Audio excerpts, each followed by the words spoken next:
Picture a corroded lump of bronze and wood pulled from the wreckage of an ancient Greek ship at the dawn of the 20th century. For decades, it sat in a museum drawer, a curious artifact, until researchers looked closer. They found gears, intricate and precise, a clockwork of astonishing complexity that should not exist.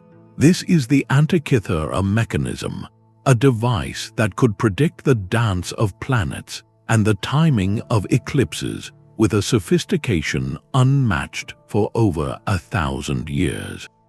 It feels like an object out of time, a piece of advanced engineering that somehow slipped through a crack in history and landed in a world that was not ready for it. And it is just the beginning. What if everything we think we know about the technological capabilities of our ancestors is incomplete? A story with entire chapters missing, pages torn out by the winds of time. This is the profound enigma we are about to explore together.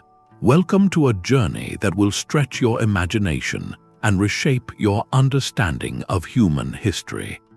We are not talking about simple tools or clever tricks, but about 20 lost technologies that pushed the very boundaries of ancient engineering. These are the feats that defy easy explanation, the artifacts that leave modern scientists scratching their heads, and the methods that vanished so completely they seem almost like myths. From legendary swords that could slice through silk and steel, to vast desert drawings visible only from the sky, to ancient batteries and unbreakable codes, each one represents a peak of ingenuity that was reached, celebrated, and then forgotten. Why did these groundbreaking innovations vanish into the shadows? Was it war, societal collapse, or the simple, fragile nature of knowledge passed from master to apprentice, never written down? And perhaps more importantly, what can their rediscovery teach us about our own capacity for innovation and the surprising, non-linear path of human progress?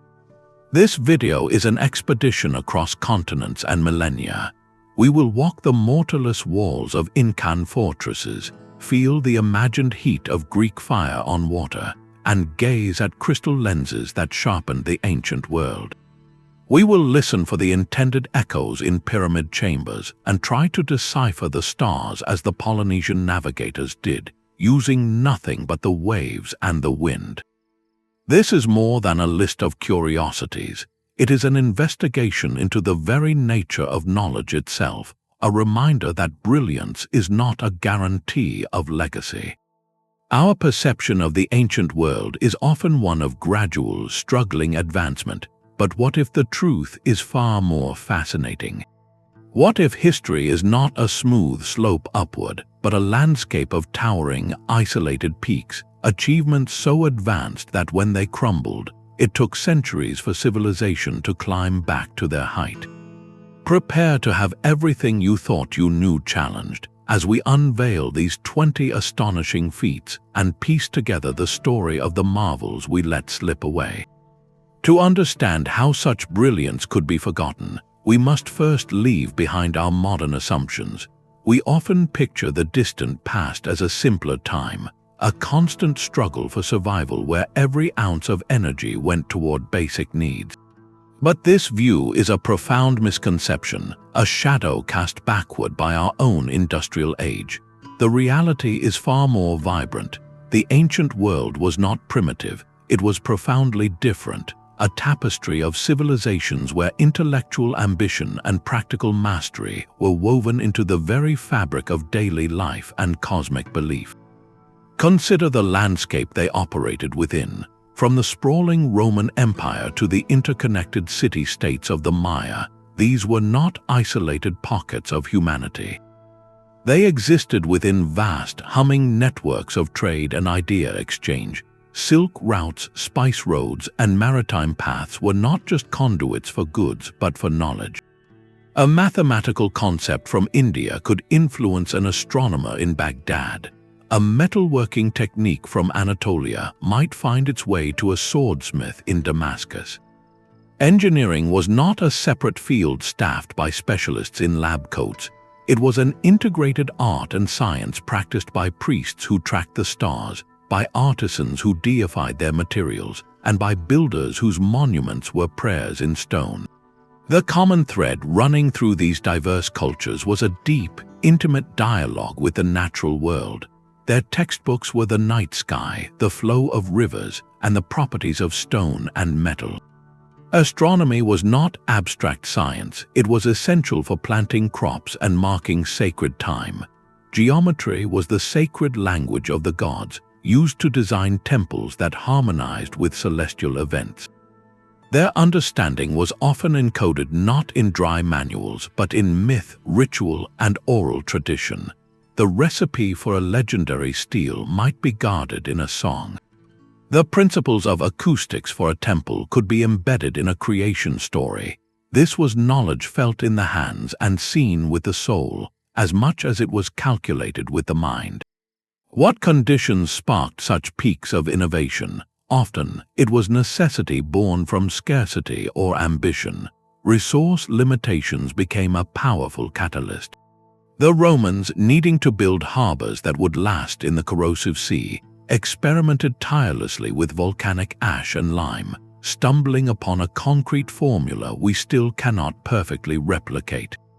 The Nabateans, thriving in a desert, became geniuses of water capture and conservation, turning their city of Petra into a secret garden. Spiritual belief was another immense driver.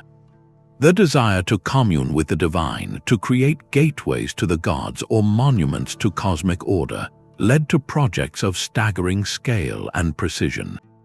The Inca's seamless stonework was as much about a spiritual union with the living rock as it was about defensive fortification. The Nazca Lines, giant drawings in the Peruvian desert, likely served as ritual pathways or celestial maps, their very creation an act of faith and community coordination. This context is everything. It reframes these lost technologies. They were not magical anomalies, mysterious gifts from elsewhere, or evidence of some forgotten super-civilization. They were the natural, if extraordinary, pinnacles of their respective cultural paradigms. They emerged from a world where observation was acute, patience was a virtue, and the boundaries between the practical, the artistic, and the sacred were fluid if they existed at all. The tragedy is not that they were impossible, but that they were so perfectly possible within their own time and place, and yet so vulnerable to the ravages of time, conflict, and social collapse. When we look at the Antikythera Mechanism, we are not looking at an alien object. We are looking at the brilliant, focused output of a Hellenistic world that valued celestial mechanics, geared machinery, and the synthesis of knowledge. Its loss is a story of a library burning, not a magic trick vanishing. By stepping into this mindset, we prepare ourselves to appreciate not just the what of these 20 marvels, but the profound why and the heartbreaking how of their disappearance. Our journey into these lost wonders begins not on land, but at the bottom of the sea, with an object that shatters our timeline of technological progress. In the year 1900, sponge divers off the coast of the Greek island of Antikythera stumbled upon a shipwreck laden with marble statues and bronze artifacts. Among the corroded treasures was a lump of bronze and wood, so encrusted and decayed it was almost overlooked. Decades later, when that lump began to flake apart, researchers saw something impossible: intricate bronze gears, precisely cut and mounted within a wooden frame. This was the Antikythera Mechanism, a device so anachronistic it has been called the world's first analog computer, a term that feels almost inadequate for its genius. Imagine a handheld planetarium, a compact universe of bronze. Through a window on its face, dials with tiny, detailed inscriptions would have moved, tracking the complex dance of the heavens with breathtaking accuracy. It could predict the positions of the sun and moon, the phases of the moon, and even the timing of solar and lunar eclipses, but its purpose extended beyond pure astronomy. One dial was dedicated to the 4-year cycle of the ancient Olympic Games, a major cultural and political event. Another likely tracked the movements of the 5 planets known to the Greeks: Mercury, Venus, Mars, Jupiter, and Saturn. This was not a toy or a speculative model. It was a serious calculating instrument, a product of a mind that saw the cosmos as a grand, predictable machine and sought to build a working model of it. The true scale of its sophistication only became clear in the 21st century. Using advanced 3-dimensional X-ray imaging, a team of scientists and historians, including Dr. Tony Freeth, peered inside the corroded fragments without destroying them. They mapped gear trains of staggering complexity. The device used a series of precisely interlocking gears with teeth cut at specific angles to mimic the irregular motions of celestial bodies. For instance, the Moon does not orbit Earth in a perfect circle. Its speed varies. The mechanism accounted for this using a clever pin and slot gear system that introduced a subtle wobble, accurately replicating the Moon's elliptical path, a concept known as lunar anomaly. This level of mechanical insight is astounding. As Dr. Freeth and others have emphasized, nothing of comparable mechanical complexity appears again in the historical record for over 1,000 years, until the great astronomical clocks of medieval Europe. What does this tell us? The Antikythera mechanism was not a miraculous one-off. It was almost certainly a product of a highly developed Hellenistic tradition of mechanical engineering, a school of thought that has otherwise vanished. Think of the legendary automata described in texts from that era: mechanical servants and singing birds in royal courts. These were not pure fantasy. They were echoes of a real craft. The mechanism suggests a community of philosopher-engineers, perhaps in centers like Rhodes or Alexandria, who combined a deep understanding of mathematics from figures like Archimedes with masterful metalworking skills. They were building models of reality, turning abstract cosmic theory into tangible, moving bronze, and then it was gone. The knowledge required to design and build such a device evaporated. The library that held its principles, the workshops that honed its craftsmanship, the chain of masters and apprentices that passed the knowledge along, all were swept away by the tides of history, by wars, fires, and the gradual fading of specific scholarly traditions. The single surviving mechanism was lost in a shipwreck, sinking into obscurity for 2 millennia. Its rediscovery is a stark, physical reminder that progress is not a straight line. It is a fragile flame. A civilization can reach a dazzling peak of understanding, create objects that resonate with genius, and then that specific light can be extinguished, leaving future generations to puzzle over the fragments, wondering how such a thing could ever have been made. The Antikythera mechanism is our first and perhaps most humbling clue that the ancient world's engineering boundaries were pushed far further than we ever dared to imagine. From a device that modeled the cosmos, we turn to a material that shaped the Earth itself, a substance so enduring it defines the very landscape of history. Walk along the coast of Italy today, and you can see it: massive breakwaters and harbor walls that have faced the relentless Mediterranean Sea for 2,000 years. They are not worn, smooth ruins. They are often intact, solid, and functional, a silent testament to Roman engineering. This is opus cementitium, Roman concrete. While the basic idea of concrete never vanished, the specific alchemy that gave this ancient version its supernatural longevity, its ability to thrive in the one environment that destroys modern concrete, seawater, became a forgotten art. It is a lost recipe for building forever. Modern Portland cement, the backbone of our global construction, has a critical weakness. When exposed to seawater, chemical reactions slowly create expanding crystals within its structure. These crystals generate internal pressures, causing cracks, spalling, and eventual failure. We combat this with steel rebar for strength, but when salt water penetrates, it corrodes the steel, which then expands and blows the concrete apart from the inside. It is a losing battle against chemistry. Now, look at the Roman maritime works. They have no steel reinforcement. They are pure concrete, and instead of crumbling, they have grown stronger. For centuries, waves have crashed against them, and instead of eroding, the material has undergone a continuous process of self-repair. The question that has baffled materials scientists for generations is simple: how? The answer lies in a deliberate and ingenious recipe, a formula that treated concrete not as a passive glue, but as a living, reactive system. The Romans used a specific volcanic ash called pozzolana, mined from regions like Pozzuoli near Mount Vesuvius. This ash is rich in silica and alumina. They mixed this with lime and chunks of rock aggregate, but the true magic happened in the mixing process and the choice of materials. Recent research led by teams at universities like the University of Utah has revealed a stunning detail. The Romans likely used a hot mixing technique, combining quicklime, which is highly reactive, directly with the pozzolana and water. This process created high temperatures during initial curing, but more importantly, it left behind a legacy of potential. Within the Roman concrete, scientists have identified tiny, rare mineral formations like stretlingite and aluminous tobermorite. These are not inert filler. They are plate-like crystals that grow in the presence of moisture. Here is the self-healing mechanism.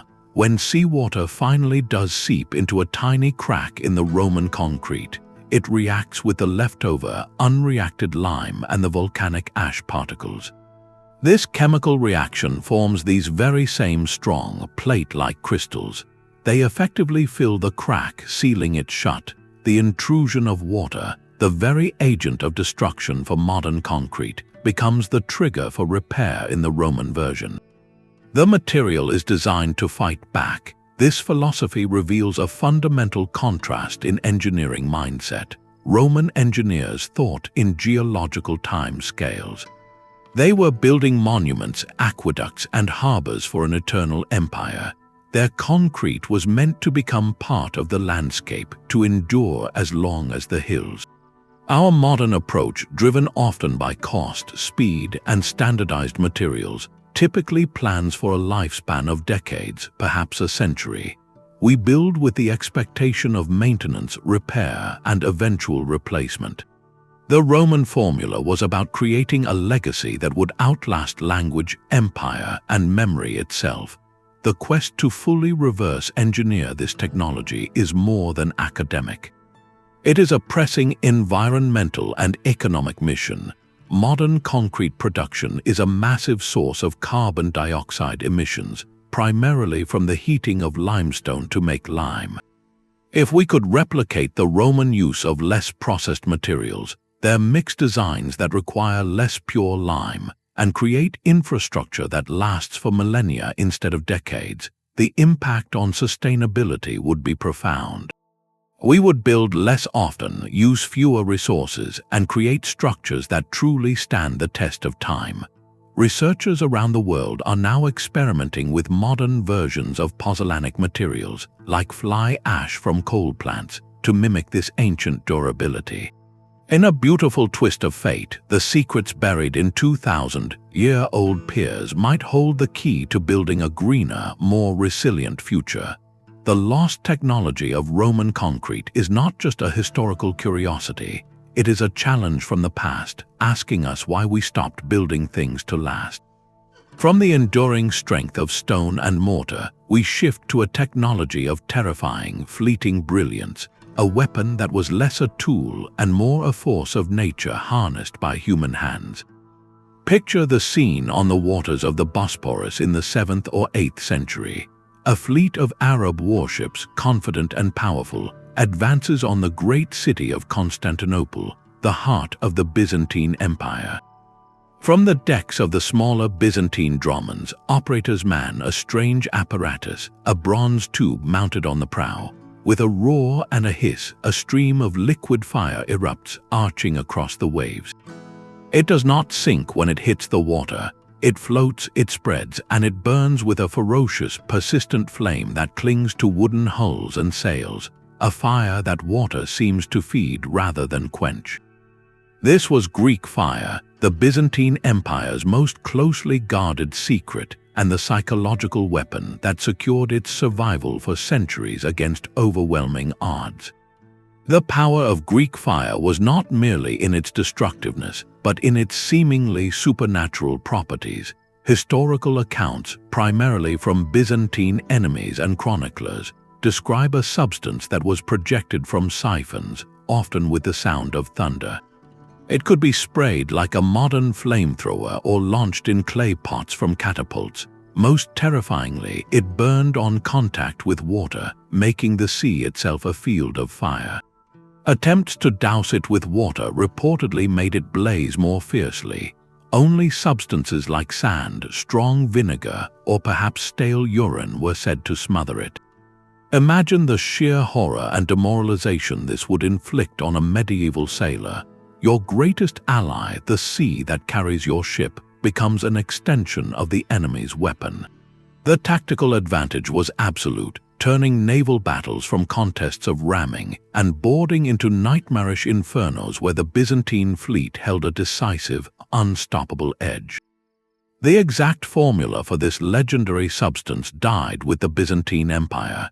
Its creation was a state secret of the highest order, known only to a select few, possibly even within a single family. Emperors reportedly entrusted the recipe only to their heirs. This intense secrecy is the core of the technology's story. It was not just a chemical mixture, it was a piece of sovereign knowledge as valuable as the crown jewels. Modern historians and chemists have pieced together plausible theories from fragmentary descriptions. The base was likely a form of crude oil or naphtha, a light, flammable petroleum product readily available in the region. This provided the liquid fuel. To this, powdered quicklime may have been added. Quicklime, or calcium oxide, has a fascinating property. When mixed with water, it undergoes a violent exothermic reaction, releasing intense heat. This could have served to ignite the naphtha upon contact with sea spray or a target. Other proposed additives include sulfur, which burns with a thick, choking smoke, saltpeter, which could have added an oxidizer to sustain burning, or even pine resin to make the mixture sticky and adhesive, ensuring it clung to ships and men. The delivery system was a technology in itself. The most iconic image is the pressurized siphon, a precursor to the flamethrower. These were likely complex devices made of bronze, with pumps to pressurize the liquid fuel and a brazier or heating element to preheat the nozzle, ensuring immediate ignition upon launch. Operators behind large iron shields would maneuver these siphons, aiming the jet of fire with devastating effect. The combination of the secret formula and the specialized hardware created a complete weapons system that could not be easily reverse-engineered by enemies who only witnessed its horrific effects from a distance. The strategic impact of Greek fire cannot be overstated. It was a key factor in the successful defense of Constantinople during multiple Arab sieges, most notably in the Great Siege of 717. By controlling the sea approaches with this terrifying weapon, the Byzantines ensured their capital, a bastion of Christendom and classical knowledge, could withstand assaults that might otherwise have toppled it. It preserved an empire for centuries, shaping the political and cultural landscape of Europe and the Near East. The lesson here is profound. In an age before mass production and digital blueprints, technological supremacy could reside entirely in a single, guarded formula and the skill to deploy it. It was a monopoly of knowledge as potent as any army.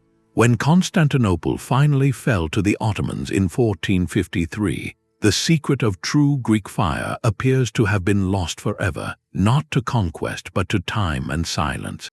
Its mystery endures as a stark reminder that some technologies are so powerful, their guardians take the knowledge of how to wield them to their graves. After the terrifying spectacle of Greek fire, we encounter a lost technology of a different kind, one of beauty, precision, and almost mythical performance, etched not in flame but in the very structure of metal itself. This is the story of Damascus steel, a name that evokes images of legendary swords with flowing, watery patterns on their surface, blades said to possess supernatural qualities. The reputation of these weapons was not mere exaggeration. Historical accounts from crusaders and chroniclers speak of swords so sharp and resilient they could slice a delicate silk scarf floating in the air and then, in the next moment, cleave through a knight's helmet or an opponent's blade without losing their edge. This was not fantasy, but the pinnacle of an ancient metallurgical art that fused materials from across continents with a craftsman's intuitive genius, a technology that modern science is only beginning to fully appreciate. The journey of a Damascus blade began far from the forges of Syria or Persia. Its essential ingredient was a special type of high-carbon steel ingot known as wood steel, produced primarily in southern India. These ingots were themselves a marvel, created in small clay furnaces where iron ore was melted with specific carbon-rich materials like bamboo and leaves, resulting in a steel with a unique crystalline structure.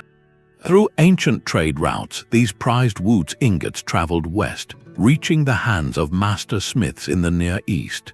This was a globalized technology centuries before the term existed, where the raw material from one culture became the canvas for another's artistry. The smiths would then undertake a meticulous, multi-stage process to transform this lump of metal into a weapon of legend. The true magic and the core of the lost technique happened in the forge.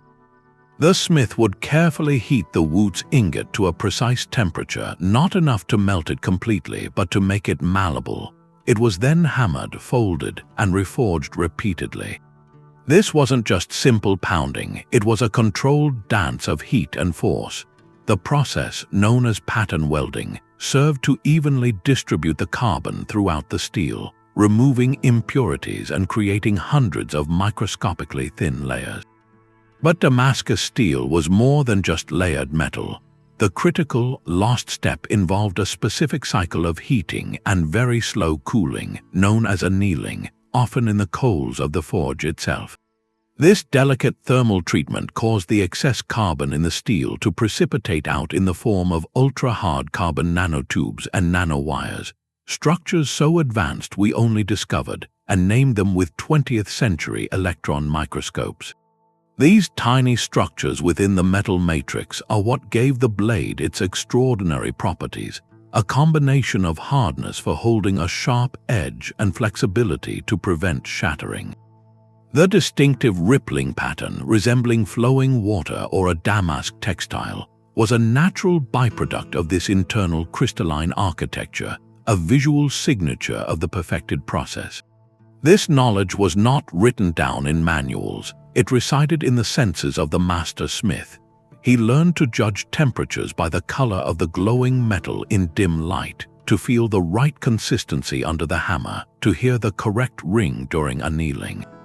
It was an entire knowledge system transmitted through years of apprenticeship, a language of fire, sound, and touch.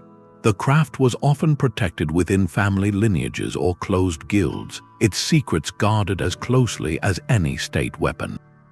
By the 18th century, the complex chain began to break. The sources of the specific ores for wood steel may have been depleted or trade routes disrupted. The rise of firearms reduced the demand for exquisite, labor-intensive blades, and as master smiths passed away without full apprentices, the nuanced, experiential wisdom faded. The recipe was not just a list of steps, it was a refined sensory skill, and with the last masters, that skill vanished from the world. Today, we can create blades with similar patterns, often called Damascus in modern knife making, but these are typically pattern welded from different modern steels. They are beautiful, but they lack the unique nanostructure and the legendary performance of true historic Damascus. The loss here is profound.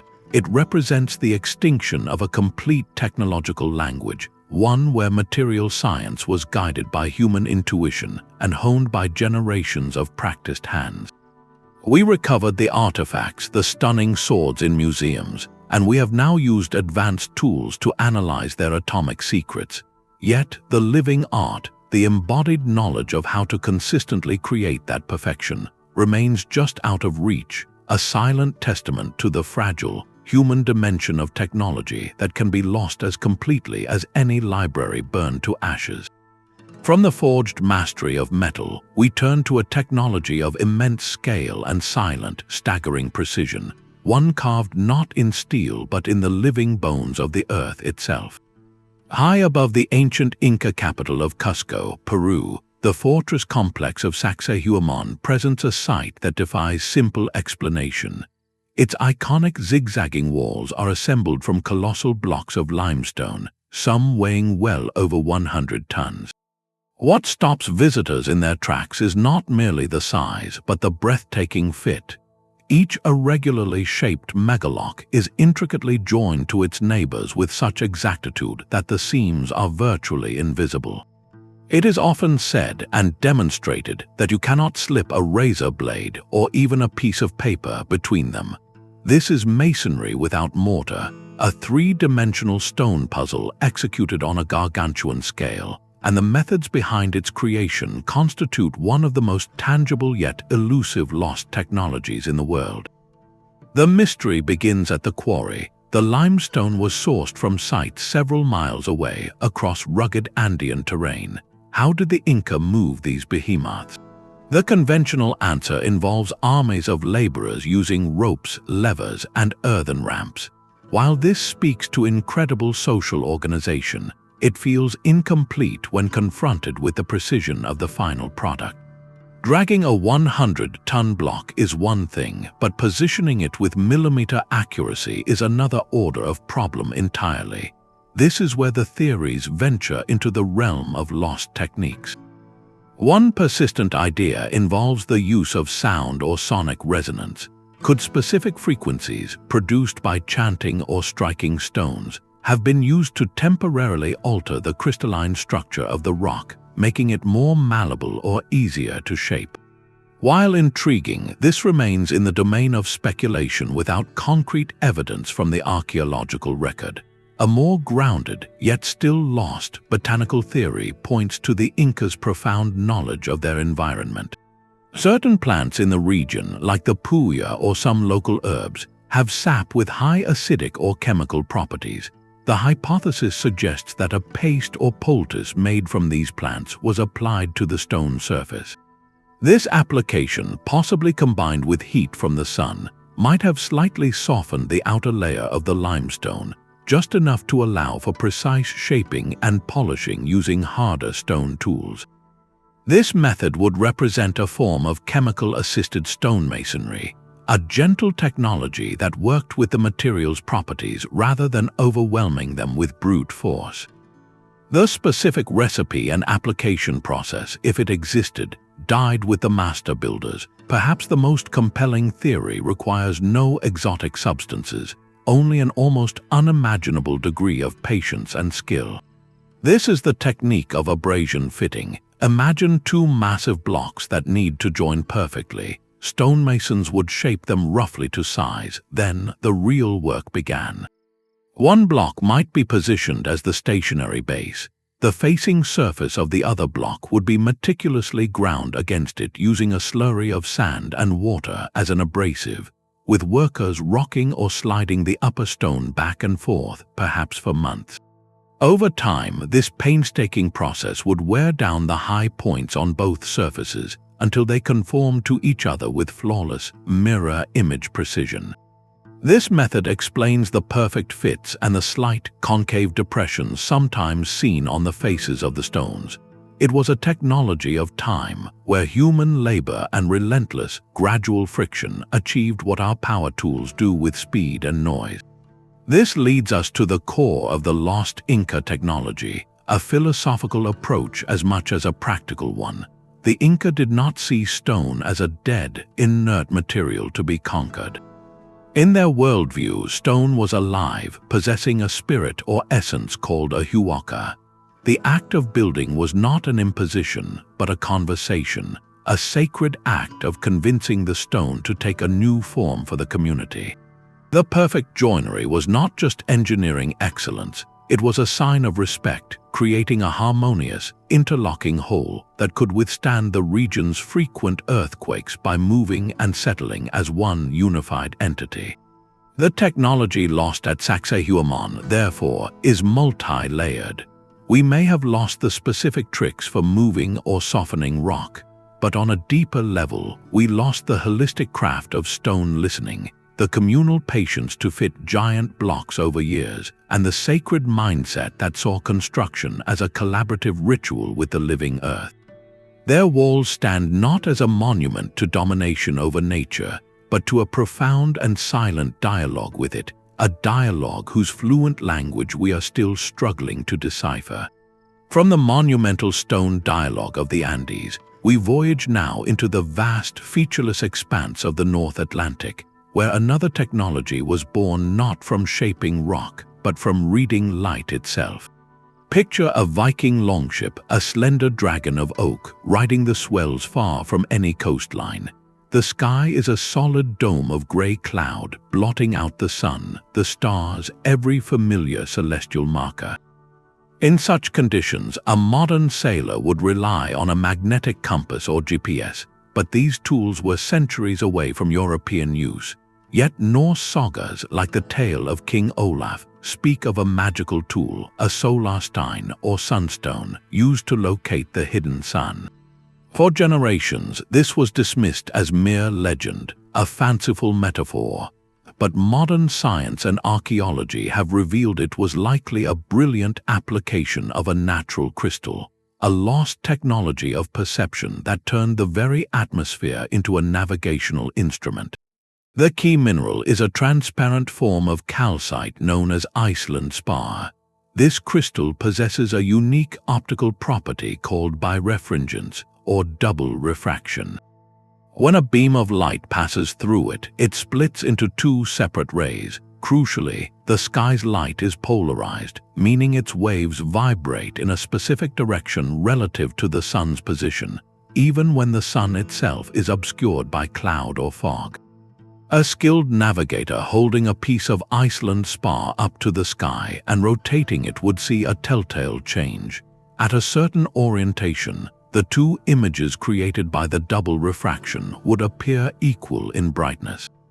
When this happened, the crystal's alignment would directly point toward the sun's azimuth, its position along the horizon. Remarkably, this method can work even when the sun is just below the horizon during twilight, providing a critical window for orientation at dawn or dusk. Let us follow a hypothetical journey. A navigator, perhaps from Greenland bound for Iceland, has been without a sighting for a day. He reaches for his sunstone, a smooth, clear rhomboid kept in a protective pouch. Holding it aloft, he slowly turns it, his eyes discerning the subtle shifts in brightness within the crystal. He finds the alignment, marks the direction on the ship's deck or relative to the prow, and consults his mental knowledge of the sun's expected path for that time of year and day.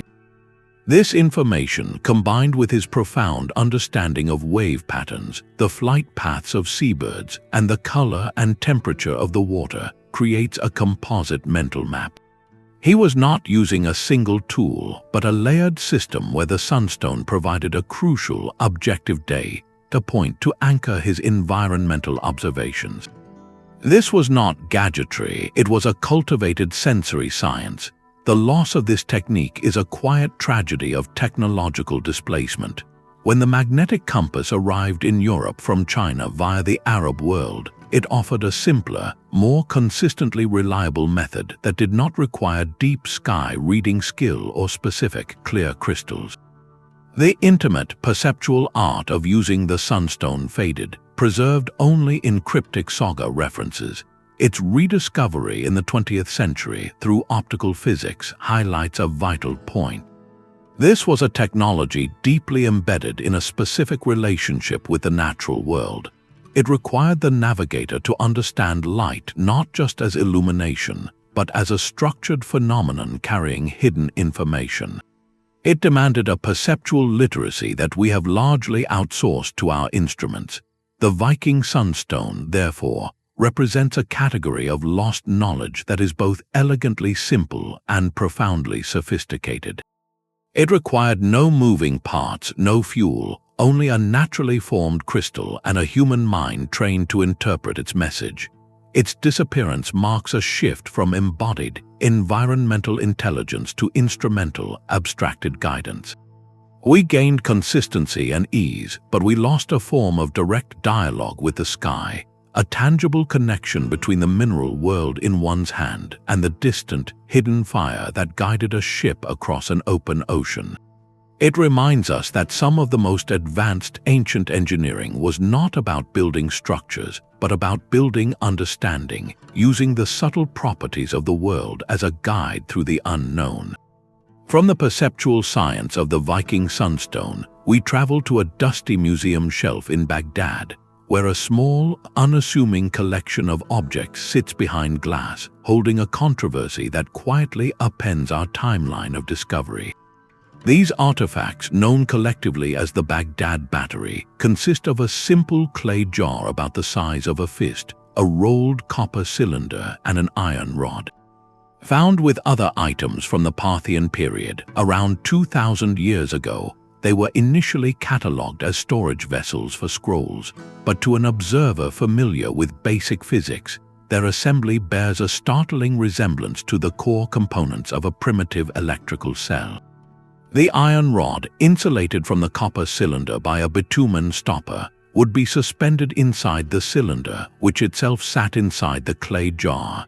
If this jar were then filled with an acidic liquid, something as common as vinegar or grape juice, a fascinating reaction would occur. The acidic solution acts as an electrolyte, facilitating a chemical reaction between the two different metals.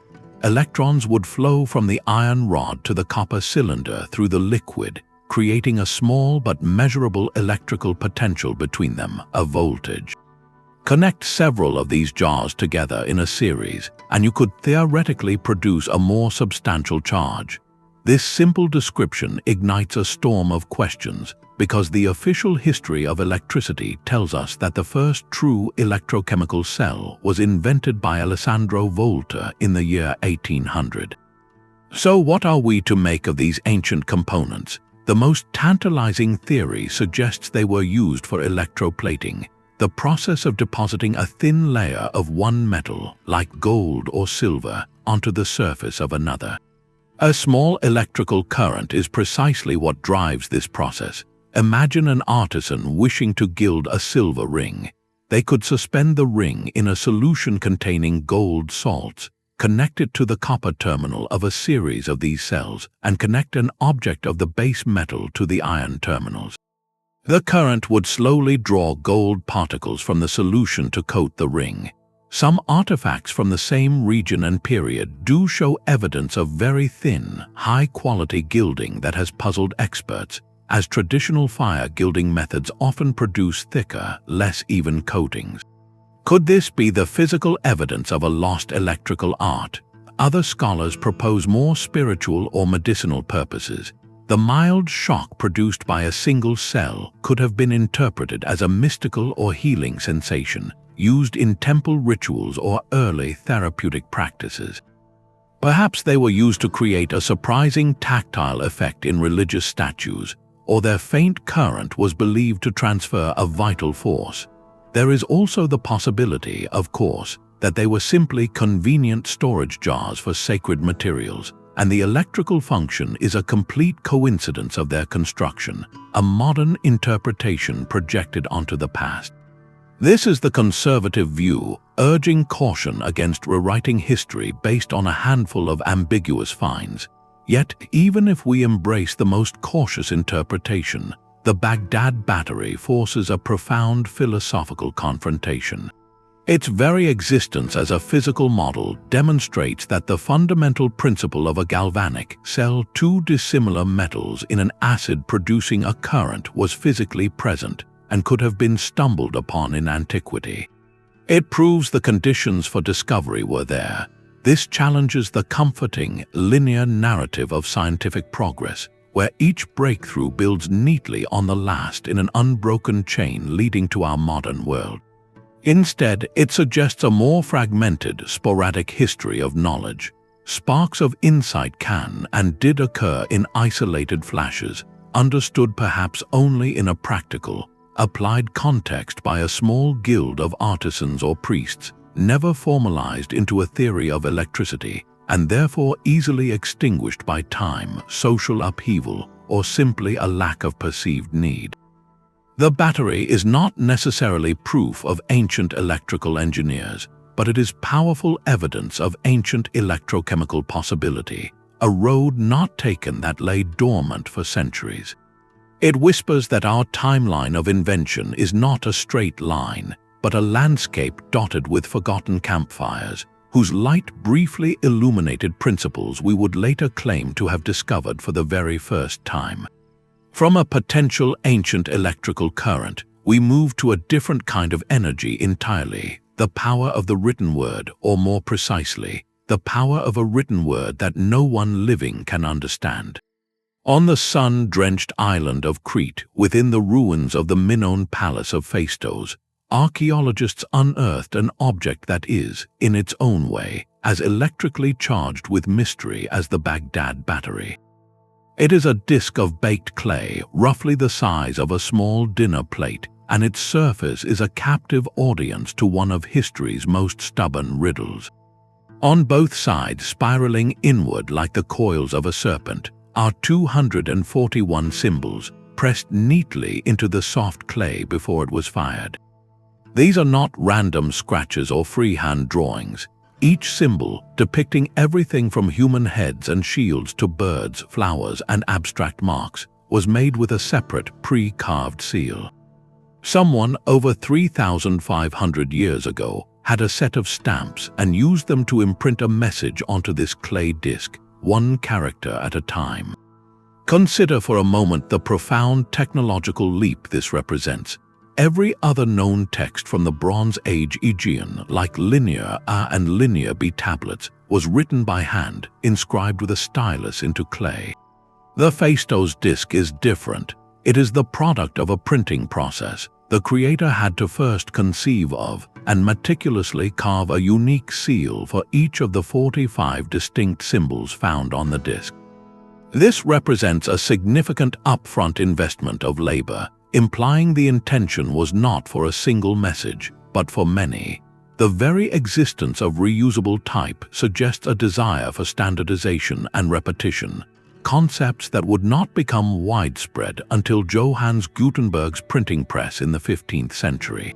This single artifact, therefore, poses a dual mystery. Not only can we not read its message, but we also cannot explain why this brilliant method of impression appears to have been stillborn. No other stamped texts have ever been found in Minoan Crete or anywhere else from that era. No other examples of the seals themselves have been discovered. It is a technological singleton, a flash of genius that seemingly sparked nothing, illuminating its lonely corner of history before being swallowed again by the dark. This isolation deepens the linguistic puzzle exponentially. The text on the disc is short, and its symbols do not clearly match any other known writing system. Some signs resemble those found in the still undeciphered Linear script of the Minoans, but they are not identical. The spiral arrangement is unique. Scholars have proposed countless theories about its content. Could it be a hymn to a goddess pressed in clay for ritual permanence? Might it be a royal proclamation or a legal document, its stamped nature lending it an air of official authority that handwritten text lacked? Perhaps it was a trader's inventory list or even a story, a snippet of epic poetry preserved in this strange, circular format. Without a Rosetta Stone, a parallel text in a known language, every attempt at translation remains speculative.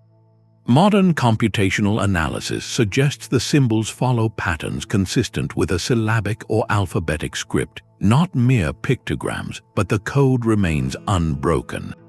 The true lost technology of the Phaistos Disc, then, is not merely the physical method of stamping clay, it is the entire system of thought that surrounded it. The mindset that saw the efficiency in creating reusable type, the administrative or religious need that demanded such a method, and the social context that allowed for its creation but not its dissemination. Its silence is deafening. It stands as a monument to a path not taken, a potential revolution in communication that happened once and then vanished without a trace. It is a single, baked clay page from a library whose other volumes were either never written or have turned to dust, leaving us with a single, mesmerizing paragraph from a book whose language and title we may never know. While the Phaistos Disc represents a lost system of communication, our next technology addresses a fundamental human desire to understand and predict the chaotic forces of nature itself. In the year 132, during the Han Dynasty of China, a brilliant scholar and imperial astronomer named Zhang Heng presented the court with an object that seemed to border on magic. He called it the Hufeng Didongyi, the instrument for measuring the seasonal winds and the movements of the earth. To the modern eye, it was a magnificent work of art and an astonishing feat of early mechanical engineering. Historical records describe a large, ornate bronze vessel, perhaps as tall as a person, shaped like a wine jar. Encircling its upper section were 8 dragons, each facing one of the cardinal and intercardinal directions north, northeast, east, and so on. Below each dragon, with its mouth open in anticipation, sat a corresponding bronze toad. The principle was as elegant as it was revolutionary. Inside the vessel, Zhang Heng had suspended a heavy inverted pendulum. When seismic waves from a distant earthquake reached the instrument, even if the tremor was too faint for people in the capital to feel, the pendulum would sway. Its motion would trigger a cleverly designed lever mechanism inside one of the 8 directional channels. This action would release a heavy bronze ball held delicately in the jaws of the dragon facing the quake's epicenter. The ball would then drop with a resonant clang directly into the waiting mouth of the toad below. The direction from which the earthquake came was thus dramatically and unmistakably announced. According to one court history, the device once indicated a quake to the west. When no tremor had been felt locally, some dismissed it as a failure. Days later, a messenger arrived from a province hundreds of miles to the west, reporting a major earthquake on the exact day and hour the dragon had released its ball.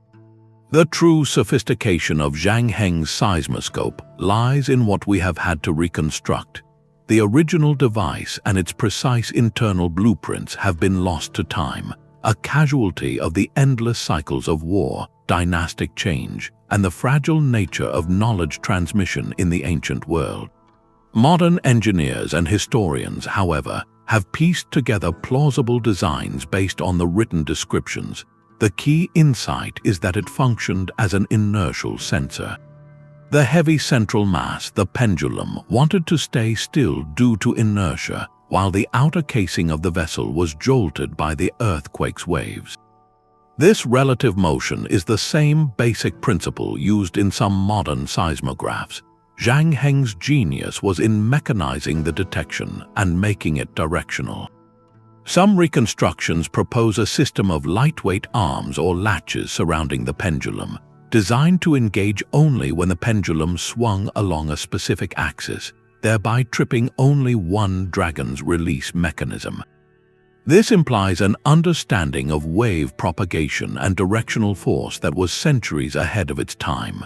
This was not an isolated invention, but a product of a specific intellectual environment. Zhang Heng served an emperor who valued astronomical and calendrical precision, seeing it as essential for harmonizing the state with the cosmic order. The seismoscope was part of a broader portfolio of his inventions, which included an improved armillary sphere for tracking stars and a detailed map of the heavens.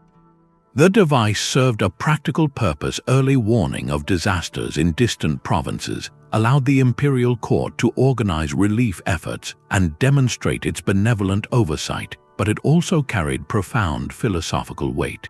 In Chinese thought, earthquakes were often seen as signs of cosmological imbalance.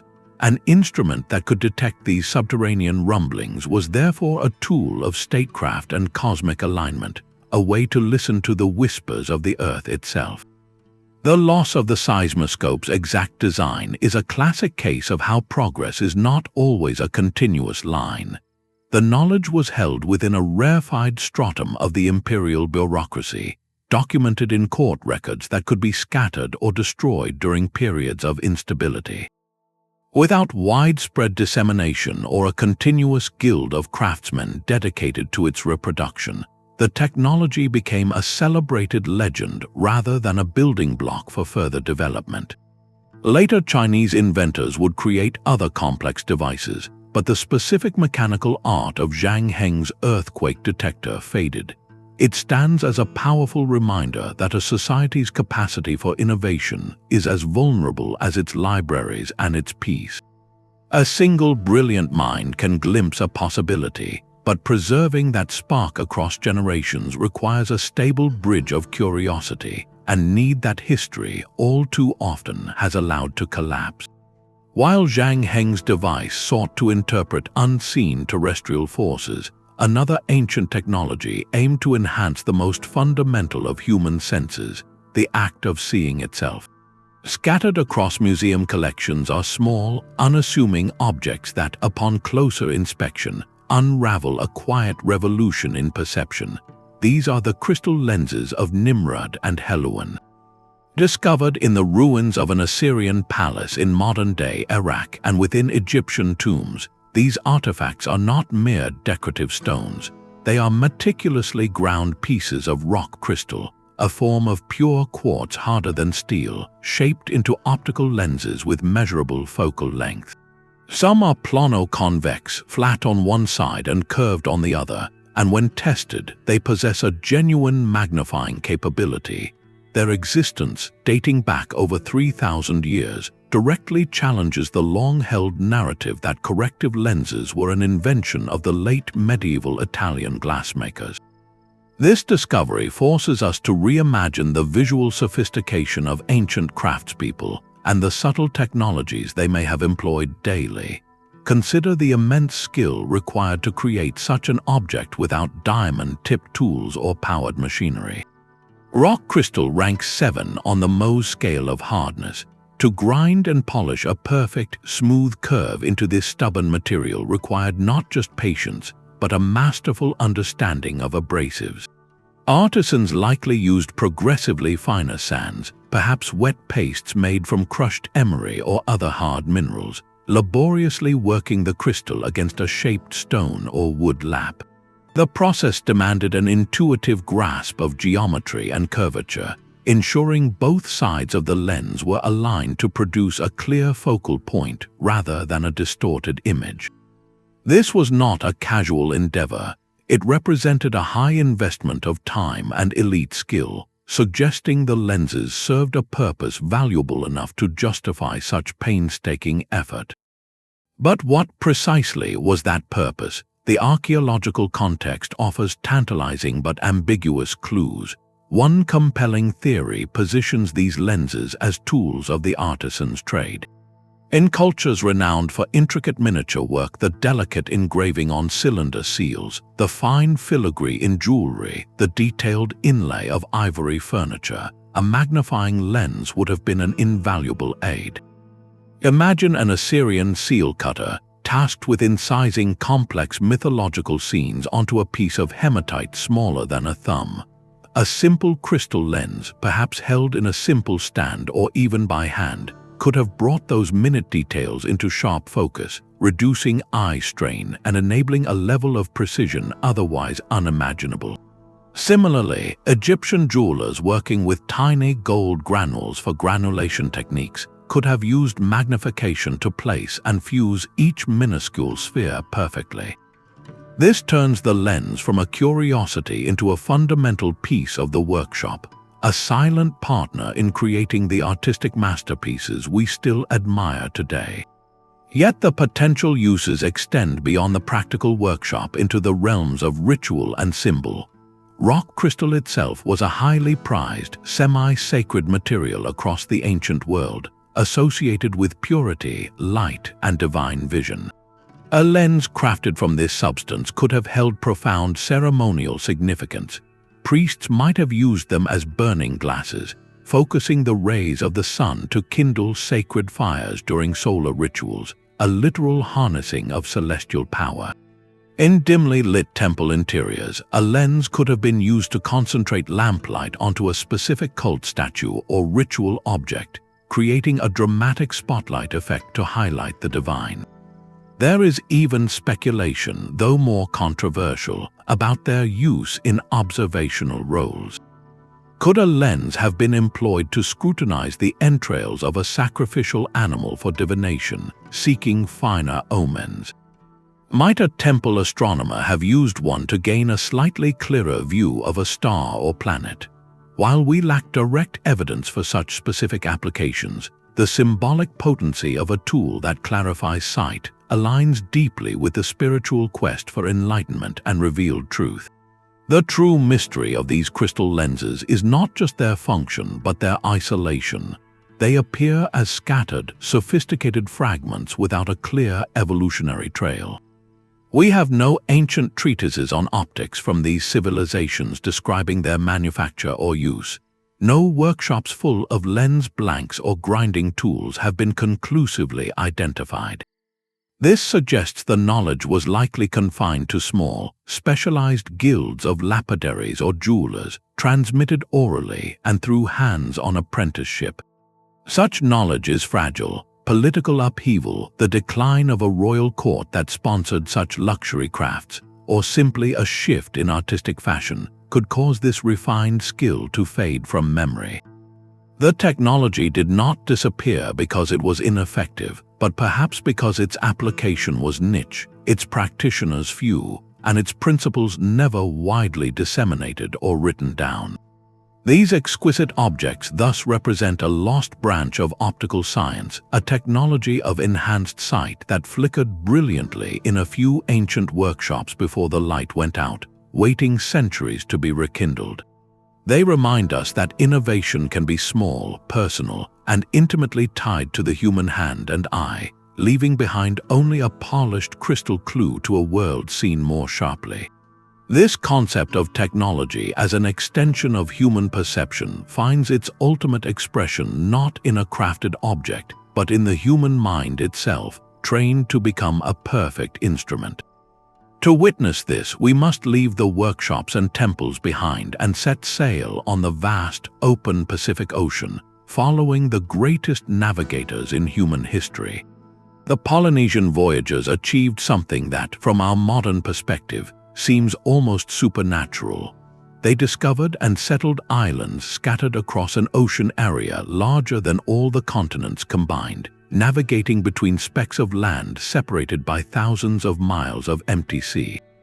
And they did it without a single physical tool we would recognize as navigational technology. No magnetic compass, no sextant, no chart. Their vessel was the iconic double-hulled canoe, but their true technology was an immense, living library of environmental knowledge carried in memory, a system called wayfinding. To understand wayfinding, we must dismantle our idea of a map as a static object. For the Polynesian navigator, the map was dynamic, painted across the entire dome of the sky, and woven into the very fabric of the ocean. Their primary guide was the star compass, a mental construct far more sophisticated than its name implies. It was not a single direction finder, but a complete celestial calendar. Navigators memorized the precise rising and setting points of hundreds of stars and constellations on the horizon. They knew that as one star set, another would rise in a specific location to take its place, creating a continuous star path to steer by. The dome of the night sky was divided into 32 houses, like a giant, invisible compass rose etched with light. A navigator would keep their canoe on course by keeping a particular star, say Altair, positioned directly over a specific part of the vessel. When that star moved too high or set, they would instantly transition to the next star rising in the same house, maintaining their bearing through the entire night without ever looking at a needle or dial. But the sky was only one page of this living manual. By day, when the stars vanished, the ocean itself became the guide. Wayfinders developed an extraordinary sensitivity to ocean swells, the deep, rolling waves generated by distant weather systems. A master navigator could feel through the hull of the canoe the direction and interaction of multiple swell patterns. One primary swell might consistently come from the east, acting as a steady reference line. If the canoe began to drift off course, the angle at which this swell struck the hull would change. A sensation felt through the legs and seat, a constant tactile correction. They also read the subtle, reflected waves that bounced back from distant islands, creating a distinctive interference pattern in the dominant swells, a phenomenon that could signal landfall dozens of miles before it was visible. This was navigation by kinesthetic feel, a constant, unconscious dialogue between the sailor's body and the rhythm of the sea.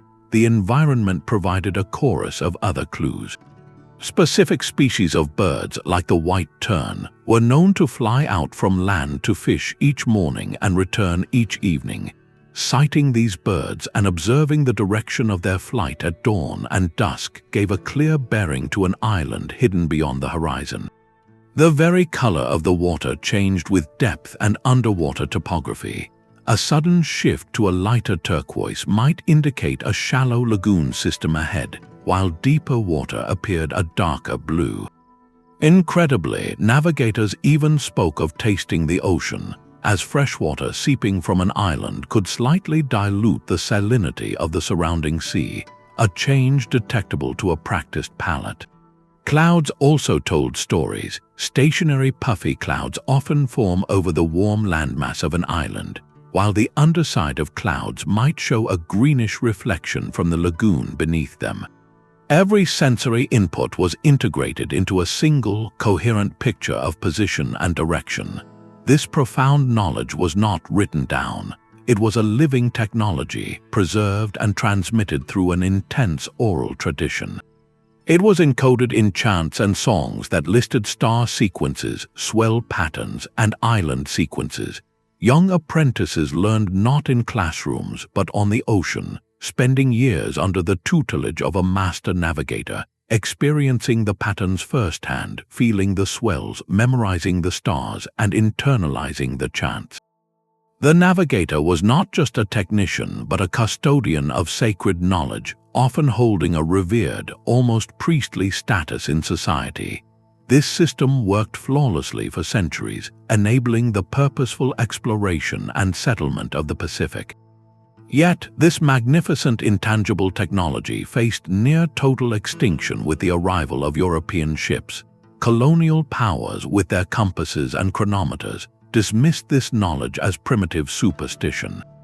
The introduction of Western navigation tools, combined with the devastating impacts of disease and cultural disruption, caused the purposeful voyages to cease. The apprentice chains were broken, the star compasses began to fade from memory, and within a few generations, this unparalleled understanding of the ocean was on the brink of being lost forever. The near loss of Polynesian wayfinding stands as a powerful testament to a different kind of vulnerability. A lost sword or a broken mechanism can sometimes be reverse engineered from its physical remains.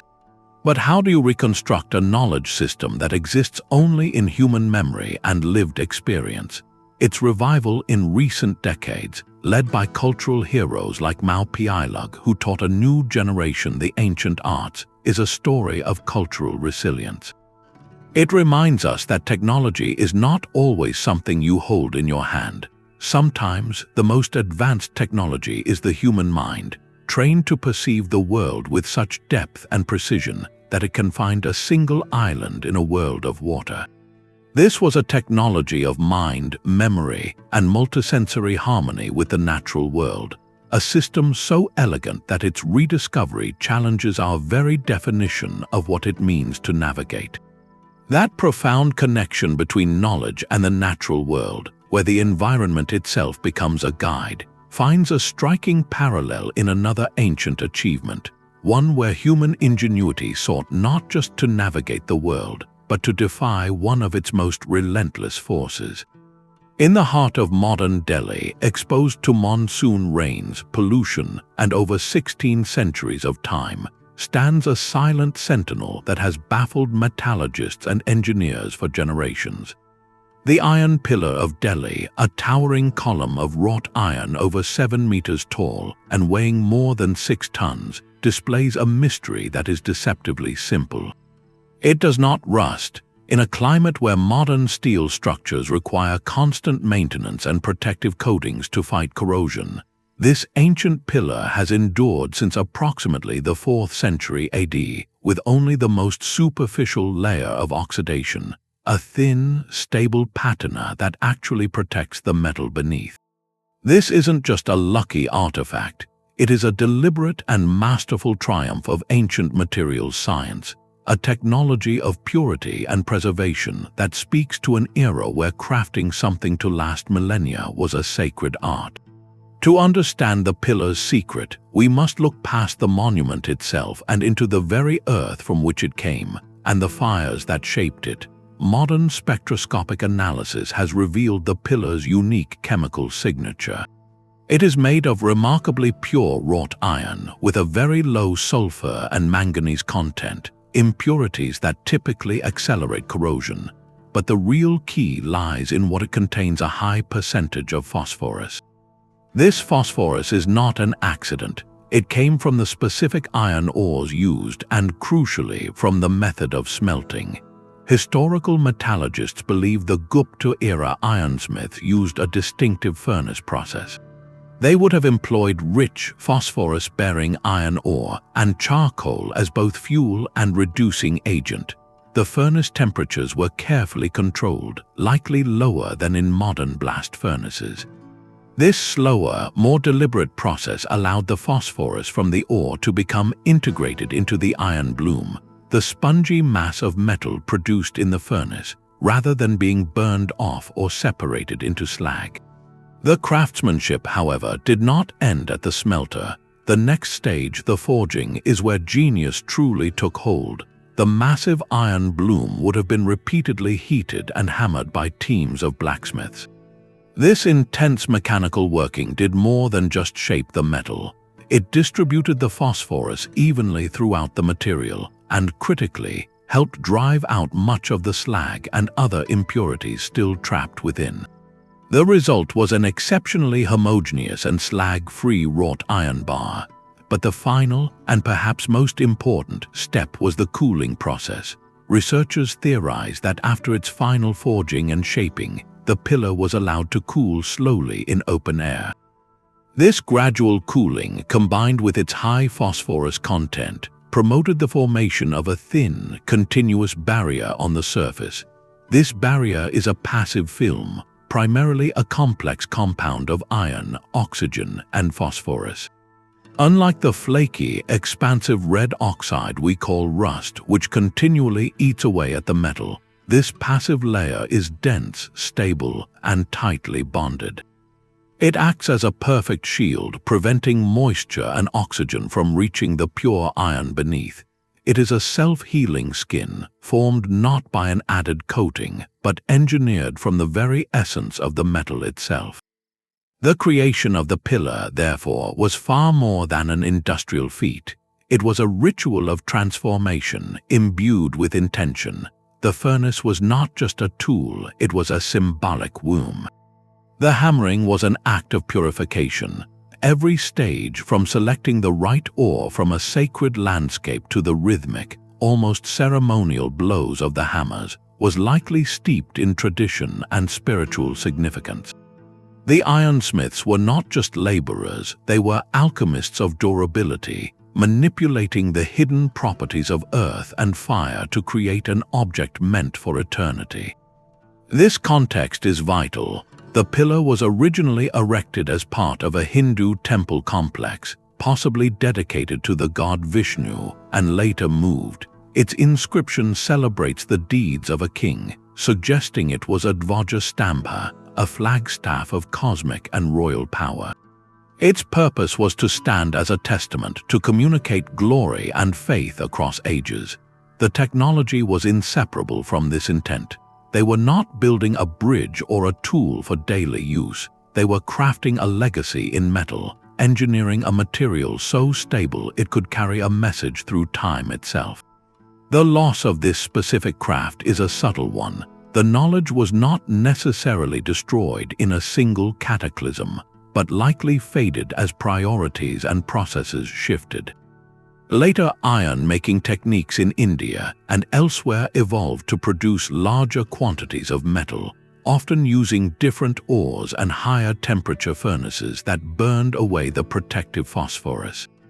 The focus moved from the exceptional, ritual purity of a single object to the mass production of serviceable material.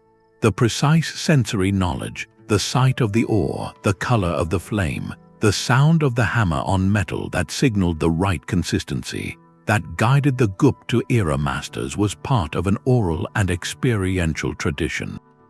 Without written metallurgical manuals, that nuanced, hands-on understanding could easily dissipate over centuries. Today, our approach to corrosion resistance is almost entirely external. We paint steel, we galvanize it with zinc, we attach sacrificial anodes. The iron pillar stands in stark contrast, its resilience built in from the very beginning, an inherent property of the material. It challenges our modern industrial mindset, reminding us that durability can be an intrinsic quality, engineered through deep understanding and reverence for the material itself. It is a monument that is its own protector, a silent, uncorroded witness to a time when making something forever was the highest possible achievement. This drive to create enduring messages, to etch a legacy into the very fabric of the world, finds perhaps its most breathtaking and enigmatic expression not in forged metal, but in the swept-clean surface of a desert plateau. Far from the humid climate of Delhi, in the arid, wind-scoured plains of southern Peru, an ancient civilization executed an act of artistic and engineering ambition that is literally impossible to see from the ground upon which it stands. The Nazca Lines are a sprawling gallery of geoglyphs, immense drawings created by removing the dark, sun-baked pebbles that coat the desert to reveal the lighter-colored earth beneath. They stretch across nearly 1,000 square kilometers, depicting a stunning array of forms. There are geometric shapes, perfectly straight lines that run for miles, immense trapezoids, triangles, and spirals. And then there are the biomorphs, staggering representations of animals and plants. A hummingbird with wings outstretched over 100 meters, a spider with precisely articulated legs, a monkey with a spiraling tail, a colossal humanoid figure often called the astronaut. These are not crude sketches. They are masterpieces of proportion and fluid line, executed on a scale so vast that their true form only coheres from the air, a perspective the Nazca people could never have physically achieved. This presents our dual mystery. What was the profound purpose behind this monumental effort? And just as crucially, what was the technology, the method, that allowed them to plot and execute these designs with such precision across such impossible distances? The lost knowledge here is profoundly different from a secret alloy formula or a complex gear mechanism. It is a technology of spatial intelligence and communal coordination, a system for turning the entire landscape into a calibrated canvas. Imagine the challenge. You are a Nazca artist or surveyor standing on the flat plain.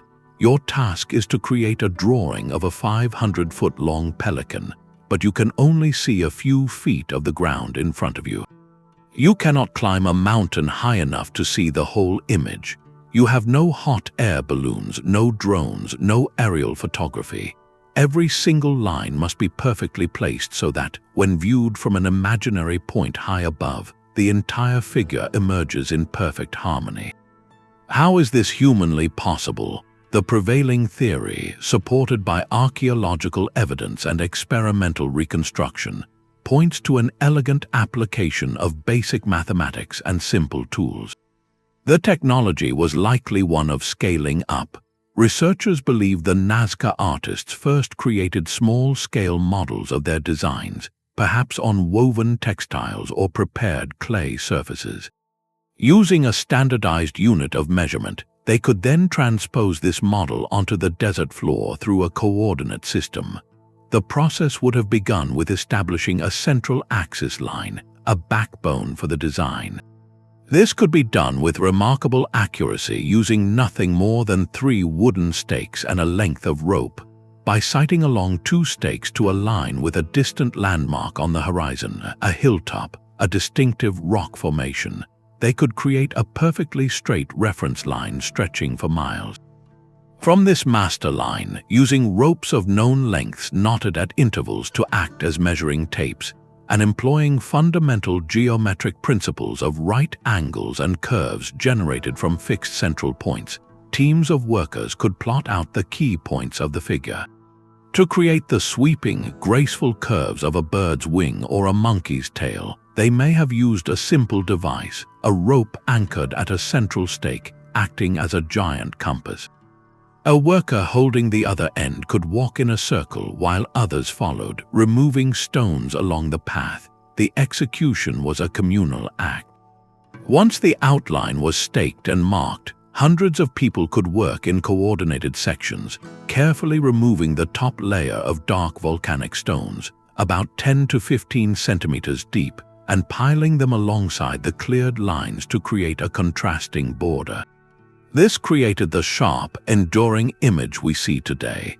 The technology was not in machinery, but in the organized human body, in shared knowledge of measurement, and in the ability to hold a complex mental image of the whole while working on a tiny, disconnected part. But this brilliant solution to the how only deepens the mystery of the why. Why expend such colossal effort on art that you, your community, could never see in its completed glory? This is where we must step into the Nazca worldview, where the practical and the spiritual were seamlessly intertwined.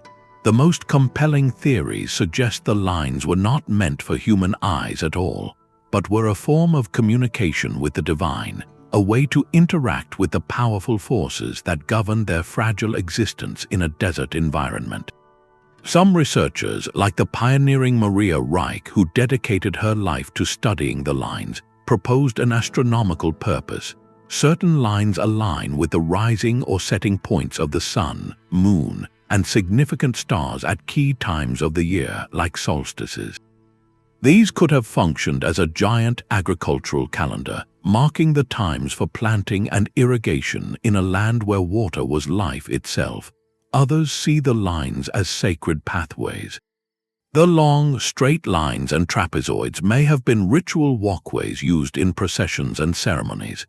The biomorphs, the animal figures, likely held deep symbolic meaning connected to Nazca mythology, fertility, and clan identities. They could have been offerings or prayers to deities in the sky, perhaps to bring water from the mountains or to ensure a successful harvest. From this perspective, the intended viewer was not a person, but a god looking down from the heavens. The very act of creation, the communal labor under the sun, may have been as important as the finished product, a massive, participatory ritual that bound the society together and affirmed their place in the cosmos. The true lost technology of the Nazca, then, is multi-layered. On one level, it is the specific surveying techniques, the exact unit of measurement, and the master planner's methodologies for transferring design to landscape, knowledge that was likely held by a specialized class of astronomer priests and transmitted orally. On a deeper level, it is the loss of the complete cultural cipher that explains why this specific spider, that particular hummingbird, was so vitally important to etch into the earth. The lines were a text written in a language of symbol and scale that we can only partially decipher. They represent a pinnacle of pre-industrial spatial reasoning and social organization, a testament to what a coordinated community with a shared vision can achieve with simple tools and profound purpose. They force us to reconsider what technology truly is. It is not always a physical object you can hold. Sometimes it is a system of thought, a shared intention, and a way of seeing the world that allows humanity to leave a mark so large it can only be understood from a perspective beyond our own. The desert still holds their message, a whisper in geometric form, waiting for us to fully comprehend the mind that could think on such a grand, invisible scale. If the Nazca Lines represent a technology of communication with the heavens, then our next marvel demonstrates a profound dialogue with the earth itself, a conversation about the most precious resource in any desert, water.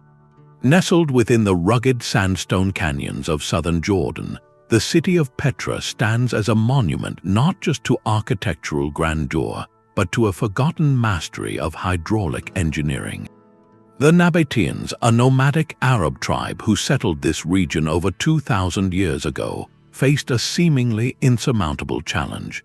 They chose to build their capital in a deep, narrow valley, a natural fortress surrounded by towering cliffs in a region where rainfall was scarce and unpredictable. Flash floods, however, were a violent and recurring threat capable of scouring the very canyon they called home. Instead of fleeing this harsh environment, the Nabateans performed what can only be described as hydrological alchemy. They transformed a vulnerable flood zone into a thriving, green oasis supporting a population of perhaps 20,000 people at its peak. Their lost technology was a comprehensive, city-wide water management system of breathtaking intelligence and foresight, a symphony of control and conservation conducted with stone and clay. To understand their achievement, we must walk through Petra not just as tourists admiring facades, but as engineers tracing the flow of water. The system began high in the hills surrounding the city, far from the central valley. The Nabateans possessed an advanced understanding of their local watershed. They knew which slopes would channel rainwater during a storm. To tame the destructive power of flash floods, they constructed a series of diversion dams and terraces. These structures did not attempt to stop the water entirely, but to guide and slow it. One massive dam, still partially visible at the entrance to the main Sick Canyon, was designed to redirect a powerful stream away from the city's main entrance and into an alternative channel. This was disaster prevention on a grand scale, but control was only the first step. The real genius lay in capture and delivery. The entire landscape was engineered into a catchment surface. They carved intricate networks of channels along the cliff sides, sometimes just narrow gutters, other times larger aqueducts, all following precise gradients. These channels intercepted rainwater runoff from the vast plateau above and funneled it relentlessly toward the city. The water was then stored with meticulous care. The Nabateans carved over 200 cisterns directly into the solid rock faces of the canyon. These were not simple holes, but carefully plastered tanks, some capable of holding thousands of gallons. Their locations were strategic, placed to collect from specific channel networks and to supply different neighborhoods, but the system did not rely solely on stored, stagnant water. For daily use, they created a pressurized pipeline system that feels astonishingly modern. They manufactured thousands of interlocking ceramic pipes, which they laid beneath streets and along channels. These pipes exploited the principle of gravity feed. By maintaining a steady, slight downhill slope from distant spring sources and collection cisterns high in the hills, they created enough consistent water pressure to supply homes, lush garden plots, and even ornate public fountains throughout the city center. Perhaps most remarkably, they engineered a form of natural sand filtration. In some areas, water was directed through beds of sand to remove sediment and impurities before entering the storage or distribution network, ensuring a cleaner supply. The result of this hidden hydraulic skeleton was a city that flourished against all odds. The famous treasury facade, the monastery, the row of royal tombs, these stunning structures were made possible by the water that sustained the skilled laborers who built them. The gardens of Petra, mentioned in historical accounts, were not a fantasy. The broad, open valley at the city's heart, known as the Colonnaded Street, was once lined with trees and watered by channels running down its center. The Nabateans did not just survive in the desert, they created a place of beauty and abundance. Their technology was one of absolute adaptation, of listening to the landscape and working with its forces rather than against them. Every drop was accounted for, every storm's potential was harnessed, and waste was virtually eliminated.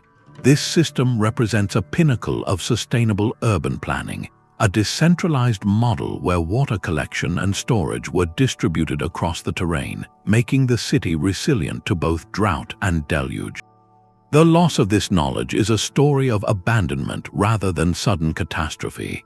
After the Roman annexation and later a shift in trade routes, Petra's importance gradually faded. The population dwindled, and by the early Islamic era, the city was largely deserted. Without a constant, knowledgeable population to maintain it, the exquisite water system fell into disrepair. Channels clogged with debris, cisterns cracked, and the delicate balance was lost. The desert began to reclaim its own. The flash floods, no longer tamed, swept through the sick, depositing layers of sediment. The gardens vanished. What remained was the stunning stone architecture, while the brilliant, life-giving network that supported it faded from memory, buried under sand and time.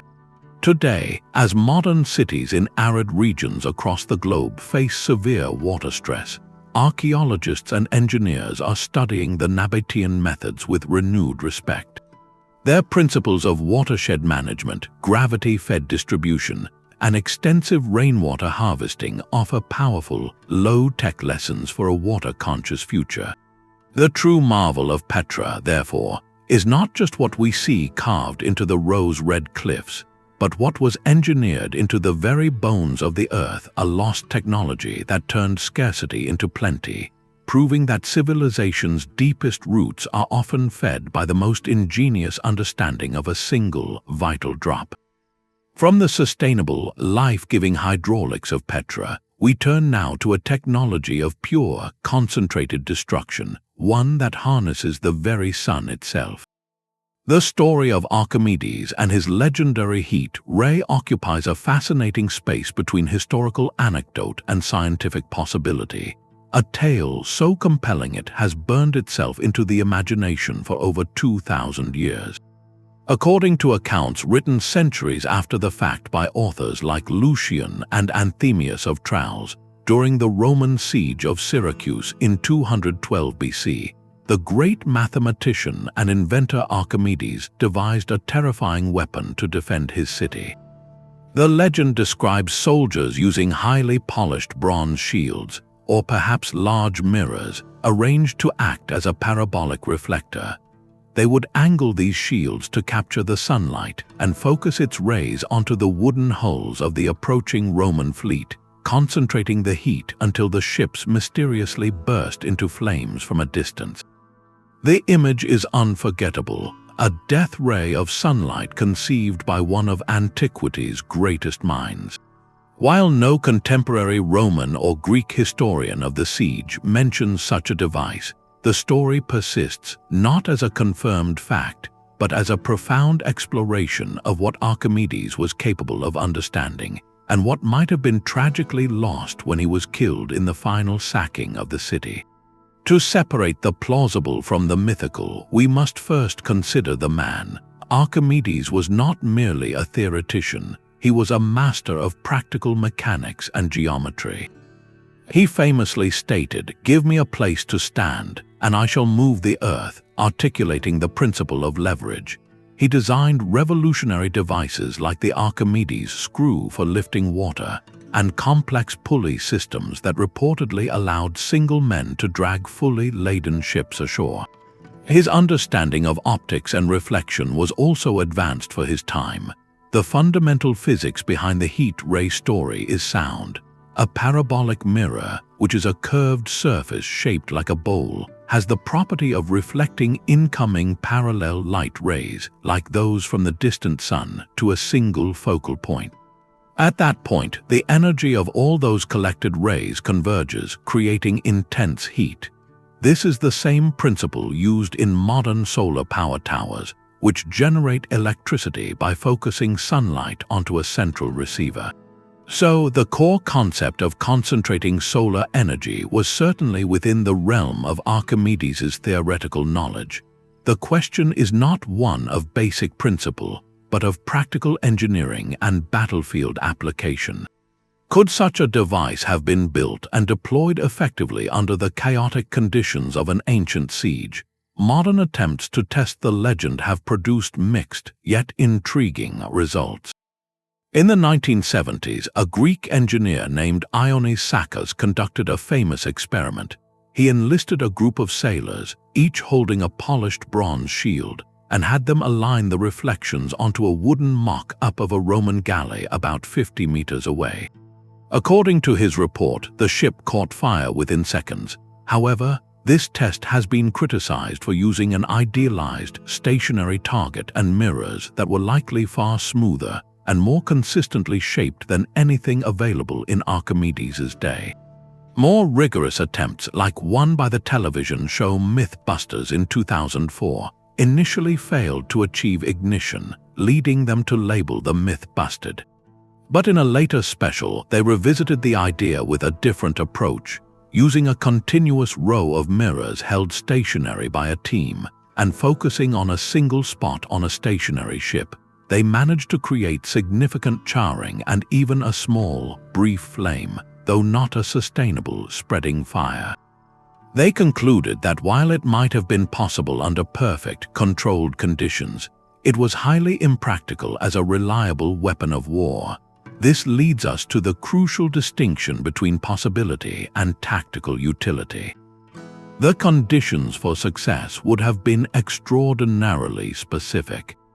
The sun would need to be high and bright, the sea perfectly calm to keep the target ship steady in the focal point. The Roman vessels would need to be within a relatively close and consistent range, perhaps 100 meters or less, and the Syracusan soldiers would need to maintain precise, coordinated aiming under the stress of combat.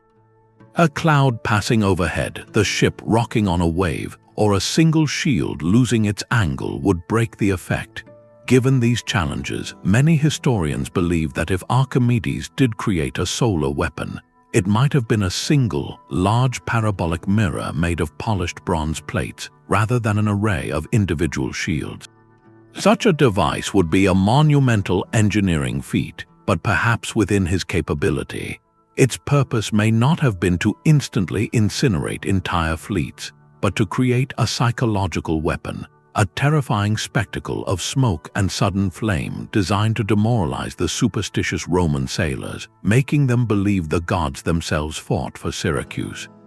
Whether the heat ray was ever actually deployed may remain an unsolved historical mystery, but the enduring power of the story lies in what it represents. It encapsulates a pivotal moment where profound scientific insight was potentially directed toward the art of war, a flash of genius aimed at repelling an invading force. Archimedes was the embodiment of this applied intellect. His death at the hands of a Roman soldier, reportedly while he was absorbed in a geometric diagram, symbolizes the catastrophic loss that accompanies the fall of a city and a culture. The siege of Syracuse ended with a Roman victory, and with it, the direct line of Archimedes' inventive spirit was severed. While his written works on mathematics and mechanics survived to influence later scholars, the full breadth of his practical engineering, including any secret wartime inventions, likely perished with him. The heat ray legend, therefore, stands as a powerful metaphor for all lost technological potential, a brilliant what if that continues to flicker at the edges of history and science, reminding us that the chaos of conflict can extinguish not just lives, but the very light of discovery itself. Leaving behind the legendary fires of Syracuse, we travel across the Atlantic and forward in time to a different kind of brilliance, one not of destruction but of breathtaking creation. In the arid river valleys of coastal Peru, centuries before the Inca Empire rose, the Moche culture flourished between roughly 100 and 800 AD. These were a people of profound artistic vision, master potters who captured human expression in clay, and builders of monumental adobe pyramids. But perhaps their most dazzling legacy is one forged in fire and metal. The Moche were not merely skilled metalworkers, they were early chemists and materials scientists, developing a suite of techniques so advanced that they challenge our timeline for metallurgical innovation. Their work represents a lost technology that seamlessly blended aesthetic mastery with a deep, practical understanding of the natural world. When we examine Moche artifacts, like the iconic funerary mask of the Lord of Supon, we see far more than beaten gold. The mask itself is a masterpiece of repoussé, the art of hammering metal from the reverse side to create a detailed relief. But look closer. The eyes are inlaid with shells and stones held in place with precision. Attached ornaments show evidence of soldering, where a lower melting point alloy is used to join pieces without melting the main work. They understood alloying, mixing gold with copper to create tembaga, a material that was easier to cast yet could be treated to give a surface rich in pure gold. They employed depletion gilding, a process where the finished copper-gold object is treated with acidic plant juices. The acid eats away at the copper on the surface, leaving behind a porous layer of pure gold, which is then burnished to a brilliant, solid-looking shine. This technique alone shows a sophisticated grasp of chemical reactions, using the environment as a laboratory. Yet the most tantalizing possibility involves a process that seems to border on alchemy, electrochemical replacement plating. This is not simply coating an object, but transforming its very surface through a chemical exchange. Imagine a Moche artisan taking a copper object, perhaps a ceremonial ear spool or a nose ornament. They would prepare a bath using the fermented juice of local fruits, like the oxalic acid-rich tumbo or other acidic plants, creating a weak organic electrolyte. Into this bath, they would place the copper object along with a piece of solid gold. Without any external electrical current, a natural galvanic reaction would begin. Ions from the gold would slowly dissolve into the acidic solution and then deposit themselves atom by atom onto the copper surface, creating a microscopically thin, even, and adherent layer of pure gold. The copper object would, to all appearances, become golden. Evidence for this is found in artifacts where a gold surface covers a copper core, with no evidence of mechanical attachment like gilding foil, and with a purity of gold that differs from that of depletion gilded items. It suggests the Moche may have stumbled upon, and then mastered, the principles of electrochemistry over 1,000 years before Michael Faraday was born. This technology was deeply rooted in their ecosystem and cosmology.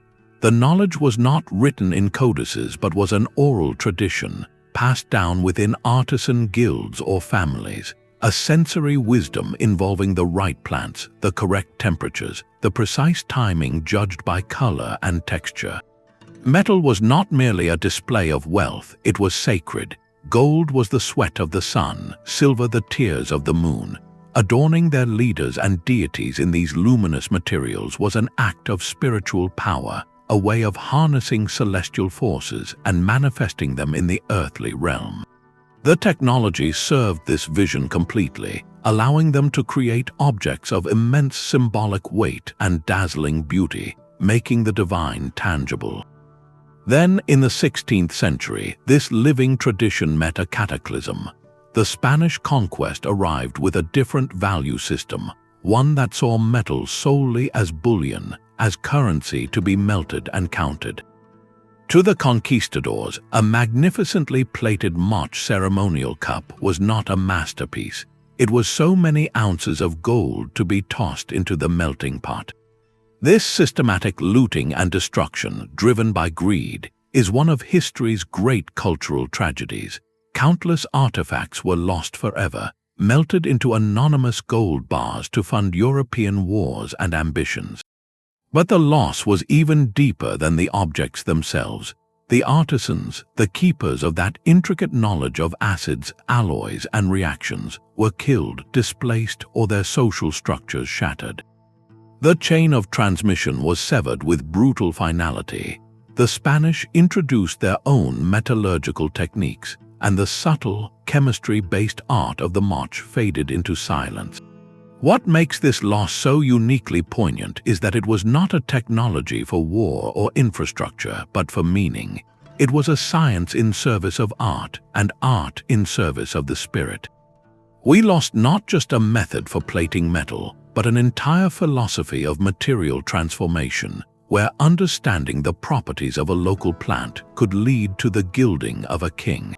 Modern scientists, using tools like scanning electron microscopes, can now reverse engineer how these objects were made, confirming the astounding sophistication of Moche methods. Yet we can never fully recover the lived experience, the ritual context, or the generations of trial and error that led to such quiet brilliance. The Moche legacy stands as a silent, golden testament to a truth we have seen again and again, that the most fragile technology of all is not the artifact, but the nurtured human wisdom that brings it into being, a wisdom that can be extinguished in the relentless pursuit of mere material worth. From the tangible, chemical brilliance of Moche metal, we now turn to a technology of a profoundly different nature, one that exists not in excavated artifacts but in the soaring verses of ancient poetry. Within the vast and intricate tapestry of Sanskrit literature, in epic texts like the Mahabharata and the Ramayana, we find descriptions that have captivated and puzzled readers for centuries. They speak of Vimanas, magnificent flying chariots or palaces, capable of traversing the heavens, moving between cities, and even engaging in aerial battles. These are not vague, mythic mentions, but passages rich with what sounds like technical detail. We hear of vehicles constructed from specific metals, powered by heated mercury or the energy of the sun, propelled by the wind, controlled by levers, and equipped with weapons of devastating power. To the modern ear, conditioned by science fiction, it is irresistibly tempting to hear in these verses the blueprint for advanced aircraft, perhaps even spacecraft, lost in the mists of time.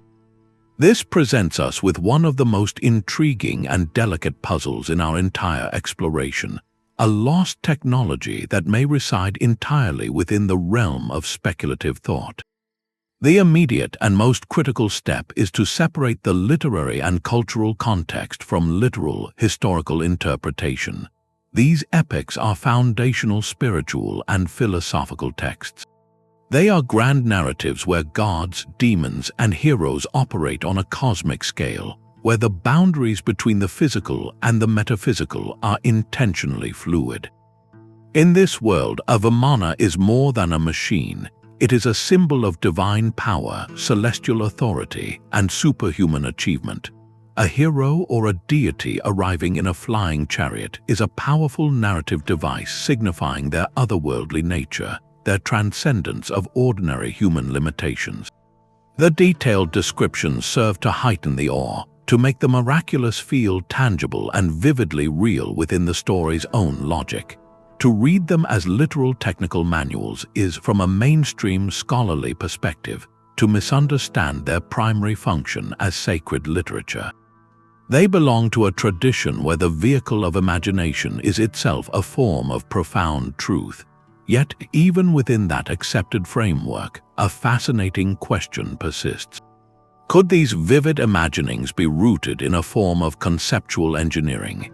Is it possible that ancient Indian thinkers, observing birds in flight, the movement of the wind, and the power of fire, engaged in profound speculative thought about the principles of aerodynamics and propulsion? The texts sometimes describe Vimanas as being bird-shaped, suggesting observations of natural flight. The mention of specific metals like gold, silver, and iron shows an understanding of material properties. References to energy sources like mercury, which expands with heat, or solar power, indicate a curiosity about forces and transformation. What we might be seeing is not a record of built machines, but a sophisticated thought experiment, a mythology of technology. In an era before the scientific method, the epic poem served as a vessel for exploring the outer limits of the possible, for codifying questions about speed, energy, and human ascent into the unknown. The lost technology, then, could be a specific mode of inventive thinking, a way of using narrative to model complex physical concepts long before the tools existed to test them. This leads us to the more controversial interpretations, where some researchers and enthusiasts propose that the descriptions are too precise to be mere fantasy. They point to passages that discuss flight stability, pilot training, and even what sounds like aerial combat strategy. They argue that such specificity implies a basis in a real, but now vanished, technological tradition. Could these stories be a cultural memory, distorted and magnified over millennia, of some advanced but ultimately lost civilization? Or perhaps they represent knowledge passed down from an even older, unknown source? While these ideas exist far outside conventional archaeology and history, they persist because they tap into a deep human desire to find hidden wisdom in our oldest stories.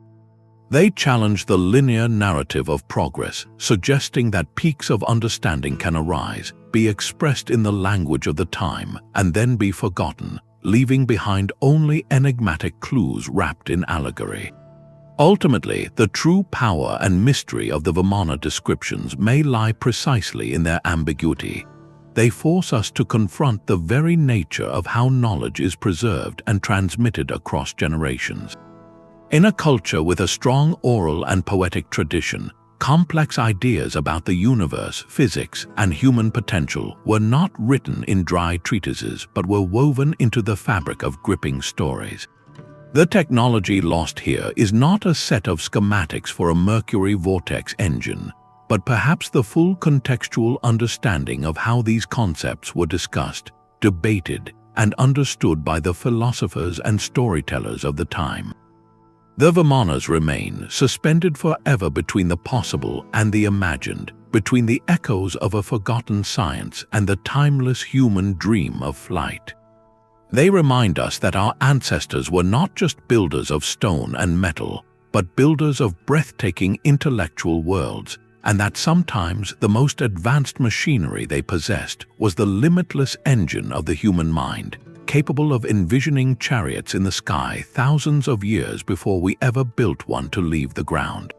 If the Vimana texts represent a technology of the speculative mind, our next discovery is one you can literally hear, or rather, feel in your bones. Step into the heart of the Great Pyramid of Giza, into the stark, granite confines of what is called the King's Chamber. Stand in the center of that ancient space, and if you listen closely, you might notice something unusual. The room does not simply hold sound, it transforms it. A sharp clap or a low chant seems to hang in the air, amplified and distorted by the chamber's own geometry, creating a deep, resonant hum that some describe as vibrating through their very body. Now travel across the world to the steps of the Mayan pyramid of Kukulkan at Chichen Itza. Clap your hands once at the base of the grand staircase, and instead of a simple echo, you are answered by a distinct chirping sound, an uncanny mimicry of the sacred Quetzal bird. These are not isolated quirks. From the whispering galleries of ancient temples to the thunderous drums carved into stone in Malta, our ancestors left behind a symphony in stone, and a growing field of research called archaeoacoustics is beginning to listen. This suggests a lost technology where architecture was not just seen, but heard, engineered to manipulate sound in ways that could awe, inspire, and perhaps even alter human consciousness. The first and most fundamental question is one of intent. Were these remarkable acoustic effects merely happy accidents, a fortunate byproduct of using certain materials and dimensions, or were they the result of deliberate, sophisticated design? Consider the construction process of a massive stone pyramid or a labyrinthine underground temple. The precision involved in aligning these structures with celestial bodies is widely acknowledged, demonstrating an advanced understanding of geometry and astronomy. Is it so difficult to believe that the same master builders who could move multi-ton blocks into perfect alignment might also have possessed an empirical understanding of sound waves? They lived in a world largely free of the constant noise pollution we experience today. In that silence, the behavior of sound in a cavern, the echo off a cliff face, the way a specific note could make a vessel of water ripple, would have been observable, repeatable phenomena.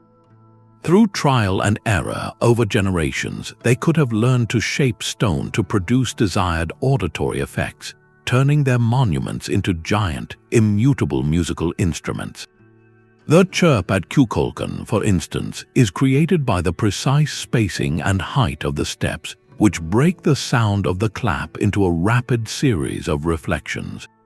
Achieving that specific bird-like tone amidst the countless other possible echo patterns feels less like an accident and more like a target. This leads us to the profound purpose behind such sonic engineering. In a ritual or ceremonial context, sound is a powerful tool for shaping experience and belief.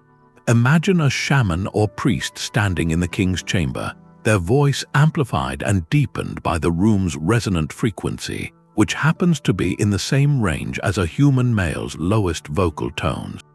To a gathered group, that voice would seem to emanate not from a person, but from the stone itself, from the very heart of the pyramid, imbuing the speaker with a divine, otherworldly authority. The prolonged reverberation would blur words into a continuous, droning sound, potentially inducing a trance-like state in participants. At sites like the Hal Saflieni Hypogeum in Malta, a subterranean complex carved from solid limestone, specific chambers resonate at frequencies that studies suggest can affect brainwave patterns, potentially creating feelings of disorientation, focus, or transcendence. Here, architecture becomes a technology of the mind, using physical vibration to facilitate a spiritual or psychological journey. The lost knowledge is not just about cutting stone to fit, but about tuning it like a bell to interact with the human nervous system itself. What makes this technology so elusive and fascinating is its intangible nature. We can analyze the dimensions, map the echoes with laser scanners, and measure resonant frequencies with sophisticated microphones, but we can never fully reconstruct the original auditory experience within its living cultural context. We miss the specific chants, the rhythms of the drums, the precise locations where singers would stand. We miss the meaning assigned to the Quetzal bird's call at Chichen Itza, a sound likely considered the voice of a deity. This was a holistic science, one that did not separate physics from psychology or engineering from ceremony. The builder, the priest, and the musician may have been guided by the same unifying principle: to create a space where the boundary between the human and the divine was not just symbolically crossed, but sensorially experienced through sound. In our modern world, we design concert halls for acoustic clarity, but our ancestors might have designed sacred spaces for acoustic transformation, reminding us that technology, at its most profound, can be the art of crafting experience, leaving behind not just silent ruins, but echoes of a forgotten harmony waiting for us to listen. From the resonant chambers of ancient monuments, we move now from a technology of sound to a technology of silence, from spaces designed to be heard to a book designed never to be read. Imagine holding a volume that feels at once familiar and utterly alien. Its vellum pages are filled with delicate, colorful illustrations of plants that do not exist, women bathing in strange green pools, and intricate astrological charts mapping unknown constellations. But it is the text that captivates and confounds, page after page of elegant, looping characters written in a flowing hand, an alphabet belonging to no known language on Earth. This is the Voynich Manuscript, a codex that has stubbornly guarded its secrets since it was rediscovered in the early 20th century, a puzzle that has humbled generations of brilliant minds. The lost technology here is not a physical machine or a construction method, but something perhaps more intriguing, a system of encryption so sophisticated that it has resisted every analytical assault for over a century, making it the most famous unreadable book in the world. The manuscript's known history begins in the court of Rudolf II, the Holy Roman Emperor and a renowned patron of the occult and strange curiosities, who reportedly purchased it for a hefty sum of 600 gold ducats in the early 17th century. It passed through the hands of alchemists and scholars, each presumably baffled by its contents, before disappearing for centuries, only to resurface in 1912 when a Polish book dealer named Wilfrid Voynich acquired it from a Jesuit college. From that moment, it entered the modern age as a cryptographic grail. The first and most immediate challenge is the script itself. It consists of around 25 to 30 unique glyphs, written left to right with no obvious punctuation. Some characters resemble Latin letters, others look entirely invented. The text has a natural, fluent rhythm, with word lengths and repetitions that follow statistical patterns found in real languages, suggesting it is not random gibberish.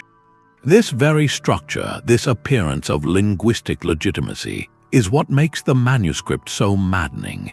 A simple substitution cipher, where one letter stands for another, would have been cracked by codebreakers long ago, especially those who triumphed over the infamous Enigma machine. The Voynich script defies such approaches, leading many to believe it employs a far more complex system, perhaps involving multiple layers of encoding, a synthetic language, or a cipher that changes its rules throughout the document. The illustrations offer tantalizing but equally cryptic clues. The book is divided into sections: a herbal compendium with fantastical plants, an astronomical section with circular diagrams, a biological section with those nude women connected by tubes and flowing liquids, and a pharmaceutical section with drawings of jars and plant parts. One might assume the text describes these images, but attempts to match character patterns to picture labels have failed. Could the plants be coded representations of known herbs, their distortions intentional to conceal their identity? Could the astrological charts map a specific, hidden cosmology? Or, as some theorists propose, are the images themselves part of the deception, a beautiful red herring to distract from the true nature of the text? This possibility leads to one of the most debated questions. Is the Voynich manuscript a deliberate, elaborate hoax? The argument suggests a clever forger, perhaps even Voynich himself, created a plausible-looking but meaningless book to sell to a wealthy collector fascinated by mysteries. Yet, modern analyses of the ink, vellum, and drawing materials confirm its age to the early 15th century, and the fluidity of the handwriting suggests the author wrote with purpose and confidence, not the hesitant strokes of someone inventing nonsense on the spot. The cost and effort involved in producing such a lavish, lengthy hoax centuries before such a mystery could become globally famous seems, to many, disproportionately high. Beyond the hoax theory lies the possibility of a constructed language, or an attempt to record genuine but obscure knowledge. Some researchers see patterns reminiscent of early attempts at a universal philosophical language, a project that occupied Renaissance thinkers who dreamed of a perfect, logical tongue free from the ambiguities of Latin or Greek. Others, looking at the herbal and biological sections, speculate it could be encoded women's knowledge, a compendium of gynecology, herbal medicine, and midwifery practices deliberately concealed from the patriarchal institutions of the time. The most tantalizing idea is that it represents a fragment of a completely lost scientific or mystical tradition. its vocabulary so specialized that without a Rosetta Stone, we have no reference point to begin translation. Every statistical attack, from analyzing letter frequency to word entropy, yields results that sit in a frustrating gray area, neither confirming a known language nor conclusively proving nonsense. Artificial intelligence has been thrown at the problem, with machine learning algorithms sometimes suggesting a link to encoded Hebrew or a scrambled Romance language, but these findings remain hotly contested and unverified. Each new theory generates a flash of hope, followed by the slow realization that the cipher, if it is one, remains unbroken. This enduring silence is the heart of the lost technology. In an age before digital encryption, someone devised a method to protect information that has, for all practical purposes, proven timeless. It is a lock of unparalleled craftsmanship. Whether it guards profound secrets, a personal diary, an artistic experiment, or an elaborate joke, the system itself is a masterpiece of obfuscation. The knowledge lost is not necessarily the content, which may or may not be valuable, but the precise mental algorithm, the cryptographic genius that could create something so impervious. It stands as a monument to the human desire to hide, to protect, and to communicate in a way that excludes all but the intended few. In a world now saturated with codes and passwords, the Voynich Manuscript is a haunting reminder that the most secure vault is not one with the thickest walls, but one where the very blueprint to the lock has been utterly erased, leaving us to admire its perfect, impenetrable design from the outside, forever wondering what treasures, or perhaps mere trinkets, it was built to contain. Leaving behind the locked pages of the Voynich Manuscript, we travel from the realm of encoded knowledge to a landscape of silent, monumental geometry. Scattered across the lush river deltas and foothills of southern Costa Rica, lying in groups or standing alone in village squares and farm fields, are hundreds of stone spheres of breathtaking precision. These are not roughly hewn boulders but near-perfect globes, some as small as a child's toy and others colossal, measuring over 2 meters across and weighing more than 15 tons, carved from a single, stubborn block of granodiorite. Their surfaces, now weathered by centuries of tropical growth, still betray an original smoothness that speaks of immense care and skill. They are the work of a pre-Columbian people, part of the Diquis culture, who flourished from around 800 to 1500 AD, yet they offer no written explanation for their existence. As our final lost technology, these spheres present a profound and elegant puzzle, a testament not to a complex machine, but to a cultural obsession with an ideal form, achieved through a blend of patient craft and forgotten technique, whose ultimate purpose has retreated into the shadows of the jungle. The first and most immediate question is one of method. How did a society without metal tools, without the wheel, and without draft animals manage to shape one of the hardest types of stone into such impeccable spheres? The process likely began at the source, in quarries located in the Talamanca Mountains, where raw boulders were carefully selected. One prominent theory, supported by tool marks found on some unfinished spheres, involves a process of controlled fracture and gradual shaping. Workers may have used other, harder stones to repeatedly strike along desired lines, a technique called pecking, to slowly detach excess material and create a rough spherical shape. From there, the real refinement began. The sphere would be placed in a bed of sand or gravel and systematically ground using abrasive materials like sand, perhaps with water and smaller grinding stones. This could have taken a team of artisans months or even years of relentless, rotating labor, slowly wearing down the stone millimeter by millimeter until the desired smoothness and roundness was achieved. It was a technology of immense time investment, a dialogue between human persistence and unyielding rock. But could there have been a faster, more sophisticated method? Some researchers propose the use of thermal techniques. By building controlled fires around a boulder and then rapidly cooling specific areas with water, The stone could be induced to crack or spall along predictable lines, allowing larger pieces to be removed more efficiently before the fine grinding began. This would require a deep, experiential understanding of the stone's thermal properties. Another fascinating consideration is the final verification of perfection. Without modern calipers or lasers, how did they confirm the sphere was truly round? They may have used simple but effective techniques, like suspending the sphere with cords to check for balance, or rolling it on a flat, prepared surface to test for a consistent, straight path. The very act of creation was thus a continuous experiment in geometry and physics, a hands-on education in symmetry that was embedded in the craft itself. Then comes the second monumental challenge: transportation. Once carved, these multi-ton spheres had to be moved from the mountainous quarries, down steep slopes, across rivers, and through dense rainforest to their final locations, sometimes dozens of kilometers away. The most plausible theory involves a system of log rollers and rope. The sphere would be carefully levered onto a cradle of logs, and as it was pulled forward by teams of people, logs from the back would be moved to the front, creating a continuous rolling track. For navigating slopes, they might have constructed earthen ramps or used complex rigging with ropes to control descent. The organizational effort for such an operation is staggering to contemplate, requiring coordinated labor on a scale that speaks to a highly structured society with the ability to mobilize and feed large work groups for communal projects.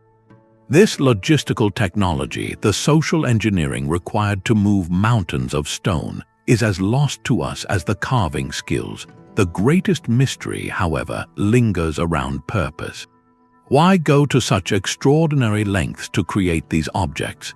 The spheres are often found in groupings, arranged in lines, triangles, or parabolic curves, frequently associated with the remains of chiefdom settlements and ceremonial spaces. This has led to the compelling theory that they served as astronomical markers or terrestrial maps of celestial patterns. Certain alignments have been found to correspond with sunrise points during solstices or equinoxes, suggesting they could have functioned as a colossal calendar, anchoring the community to the cycles of the sun and seasons.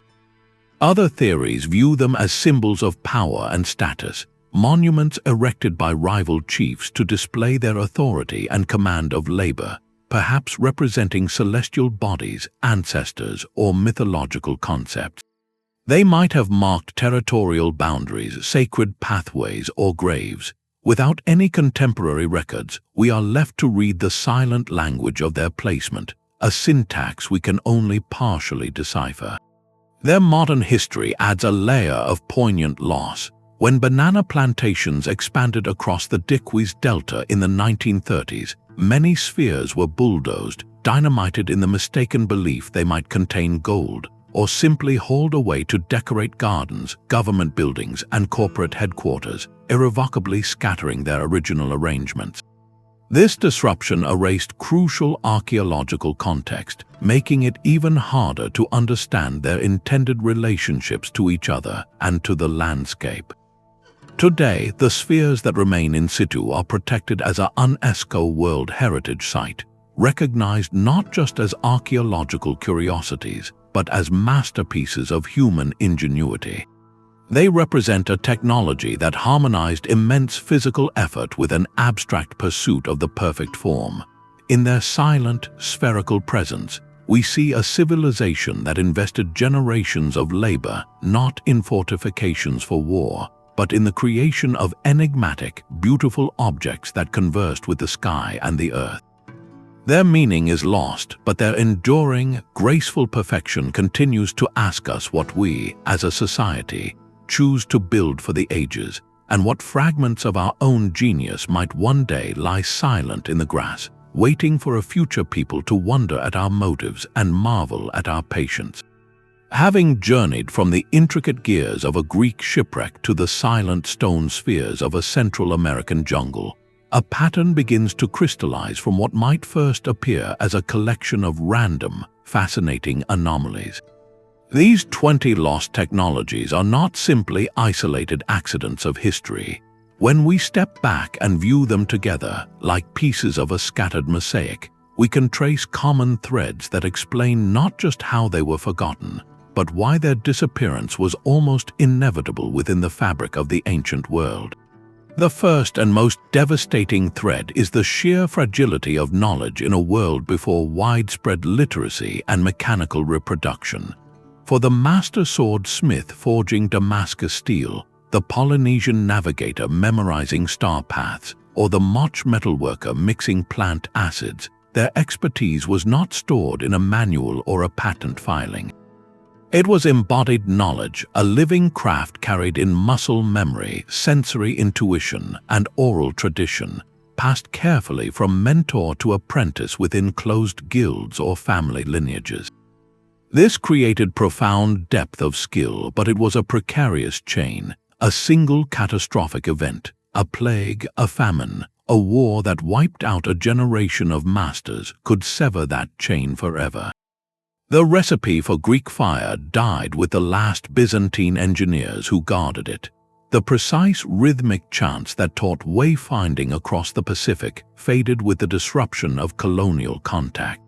In an age where our collective knowledge feels permanently backed up in a digital cloud, it is sobering to realize that humanity's greatest insights once resided in the minds and hands of a very few, and could be extinguished as quietly as a candle in a storm. This vulnerability was magnified by another powerful force, the cataclysm of societal collapse or conquest. Time and again, we see that the repository for advanced technology was not just an individual, but an entire cultural and political ecosystem that supported it. The Roman administrative state and its vast trade networks enabled the consistent production of miraculous concrete across an empire. The Inca state, with its ability to marshal coordinated labor, could envision and execute the impossible stonework of Sacsayhuaman.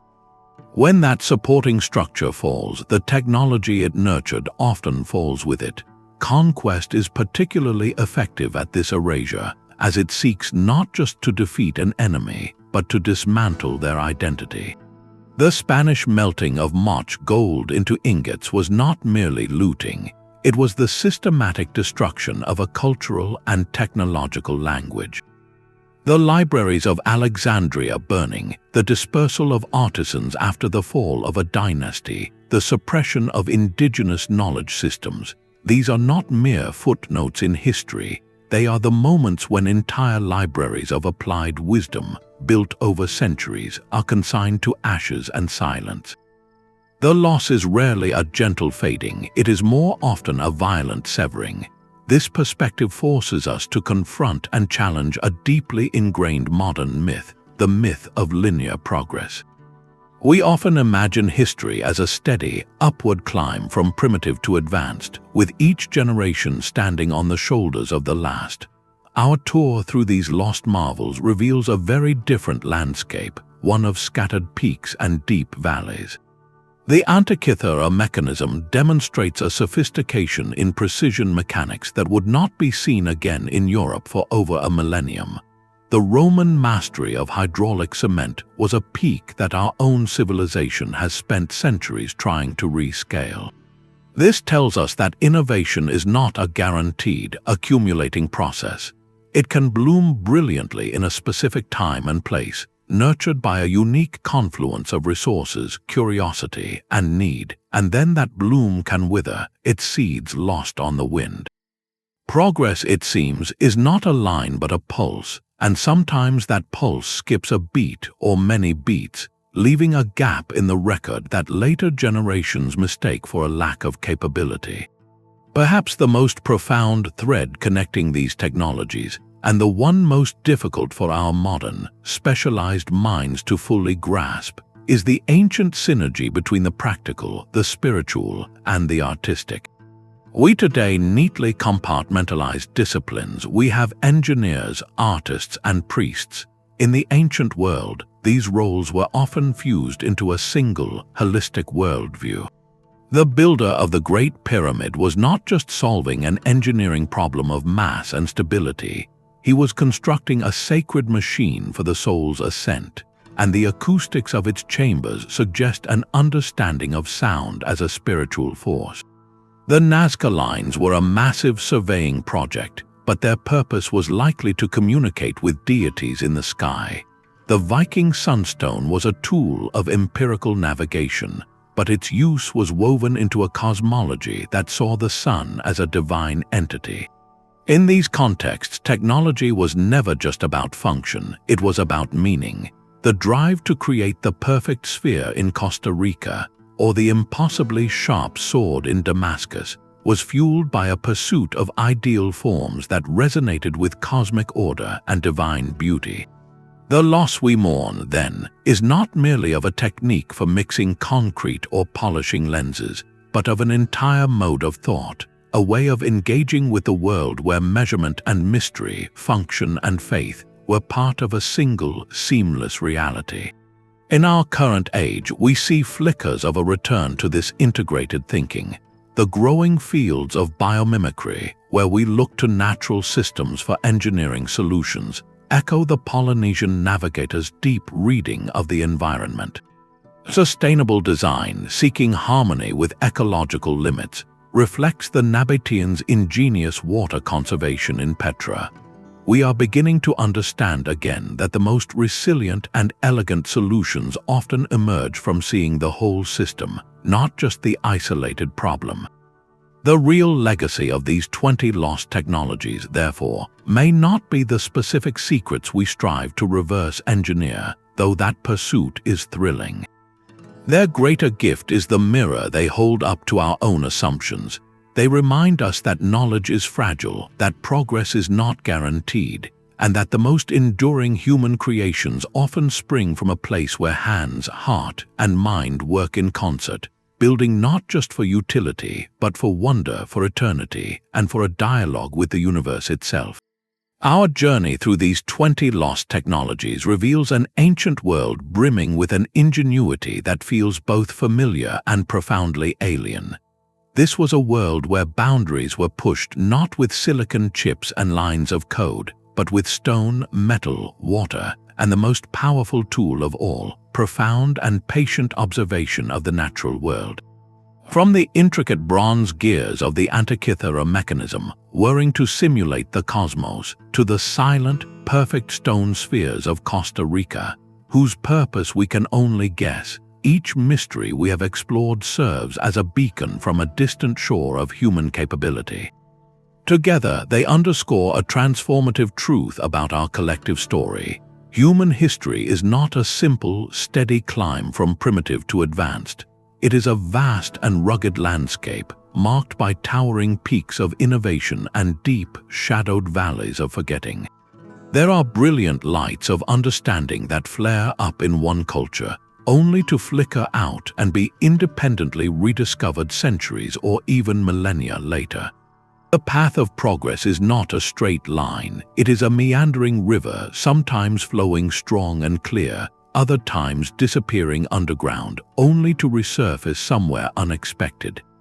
These lost arts do more than just present fascinating puzzles for archaeologists and engineers to solve. They perform a vital function for us here in the present. First, they challenge our modern arrogance, the assumption that our current technological sophistication is the inevitable pinnacle of a linear journey. The Roman engineer who mixed volcanic ash to create a concrete that heals itself in seawater would look at our crumbling modern infrastructure with a curious eye. The Inca master mason who fit multi-ton stones together without mortar might wonder at our reliance on noisy, fuel-guzzling machinery. These technologies remind us that brilliance is not defined by the era in which it appears, but by the elegance of its solution to a fundamental challenge. They humble us, and in that humility there is immense value. It opens our minds. Secondly, and perhaps more importantly, these forgotten feats expand our imagination for what is possible. They prove that humans have always been capable of extraordinary leaps, often with seemingly simple means. The Viking navigator, holding a piece of calcite to a cloudy sky to find the sun, was employing a principle of physics we now call polarization. The maker of the Baghdad Battery, whether they fully understood it or not, was tinkering with electrochemical energy. These are not mere curiosities, they are signposts pointing down roads not taken, branches on the tree of knowledge that were pruned by time, conquest, or disaster. In their rediscovery, they offer more than just historical insight. They offer inspiration for future innovation. The quest to replicate Roman concrete could revolutionize sustainable construction. Understanding the acoustic principles of ancient temples could inform new designs for spaces that promote well-being. The past, in this light, becomes a vast and largely untapped repository of alternative ideas, waiting to be re-examined with fresh eyes. So what comes next? As this exploration closes, a much larger question opens before us. If these 20 wonders were hidden in plain sight, buried in shipwrecks, deserts, and forgotten texts, what other secrets lie waiting? What transformative knowledge is still encoded in artifacts we have yet to unearth, or in manuscripts we have yet to decipher, like the maddening puzzle of the Voynich Manuscript? Every lost technology we recover does not just add a piece to the historical record. It has the potential to subtly reshape our entire story, forcing us to redraw the maps of human achievement. The next great discovery might not be a new gadget, but a new understanding of an ancient one, revealing a previously unseen peak on that rugged historical landscape. If this journey into the echoes of ancient ingenuity has sparked your curiosity as it has ours, consider this an invitation to delve deeper. Our channel is dedicated to unraveling history's greatest enigmas, from forgotten empires to scientific mysteries that predate the modern world. By subscribing, you will not miss our next expedition into the past, and now we would love to turn the discovery over to you. Look back through these 20 marvels. Which one captures your imagination the most? Is it the sheer mechanical genius of the Antikythera Mechanism, the terrifying spectacle of Greek fire, or the serene, mysterious perfection of the Costa Rican stone spheres? Share your thoughts and continue the conversation in the comments below. Your perspective is the next piece of the puzzle. Thank you for joining us on this exploration of what was lost, and what that loss can teach us about ingenuity, resilience, and the endless capacity of the human mind to wonder and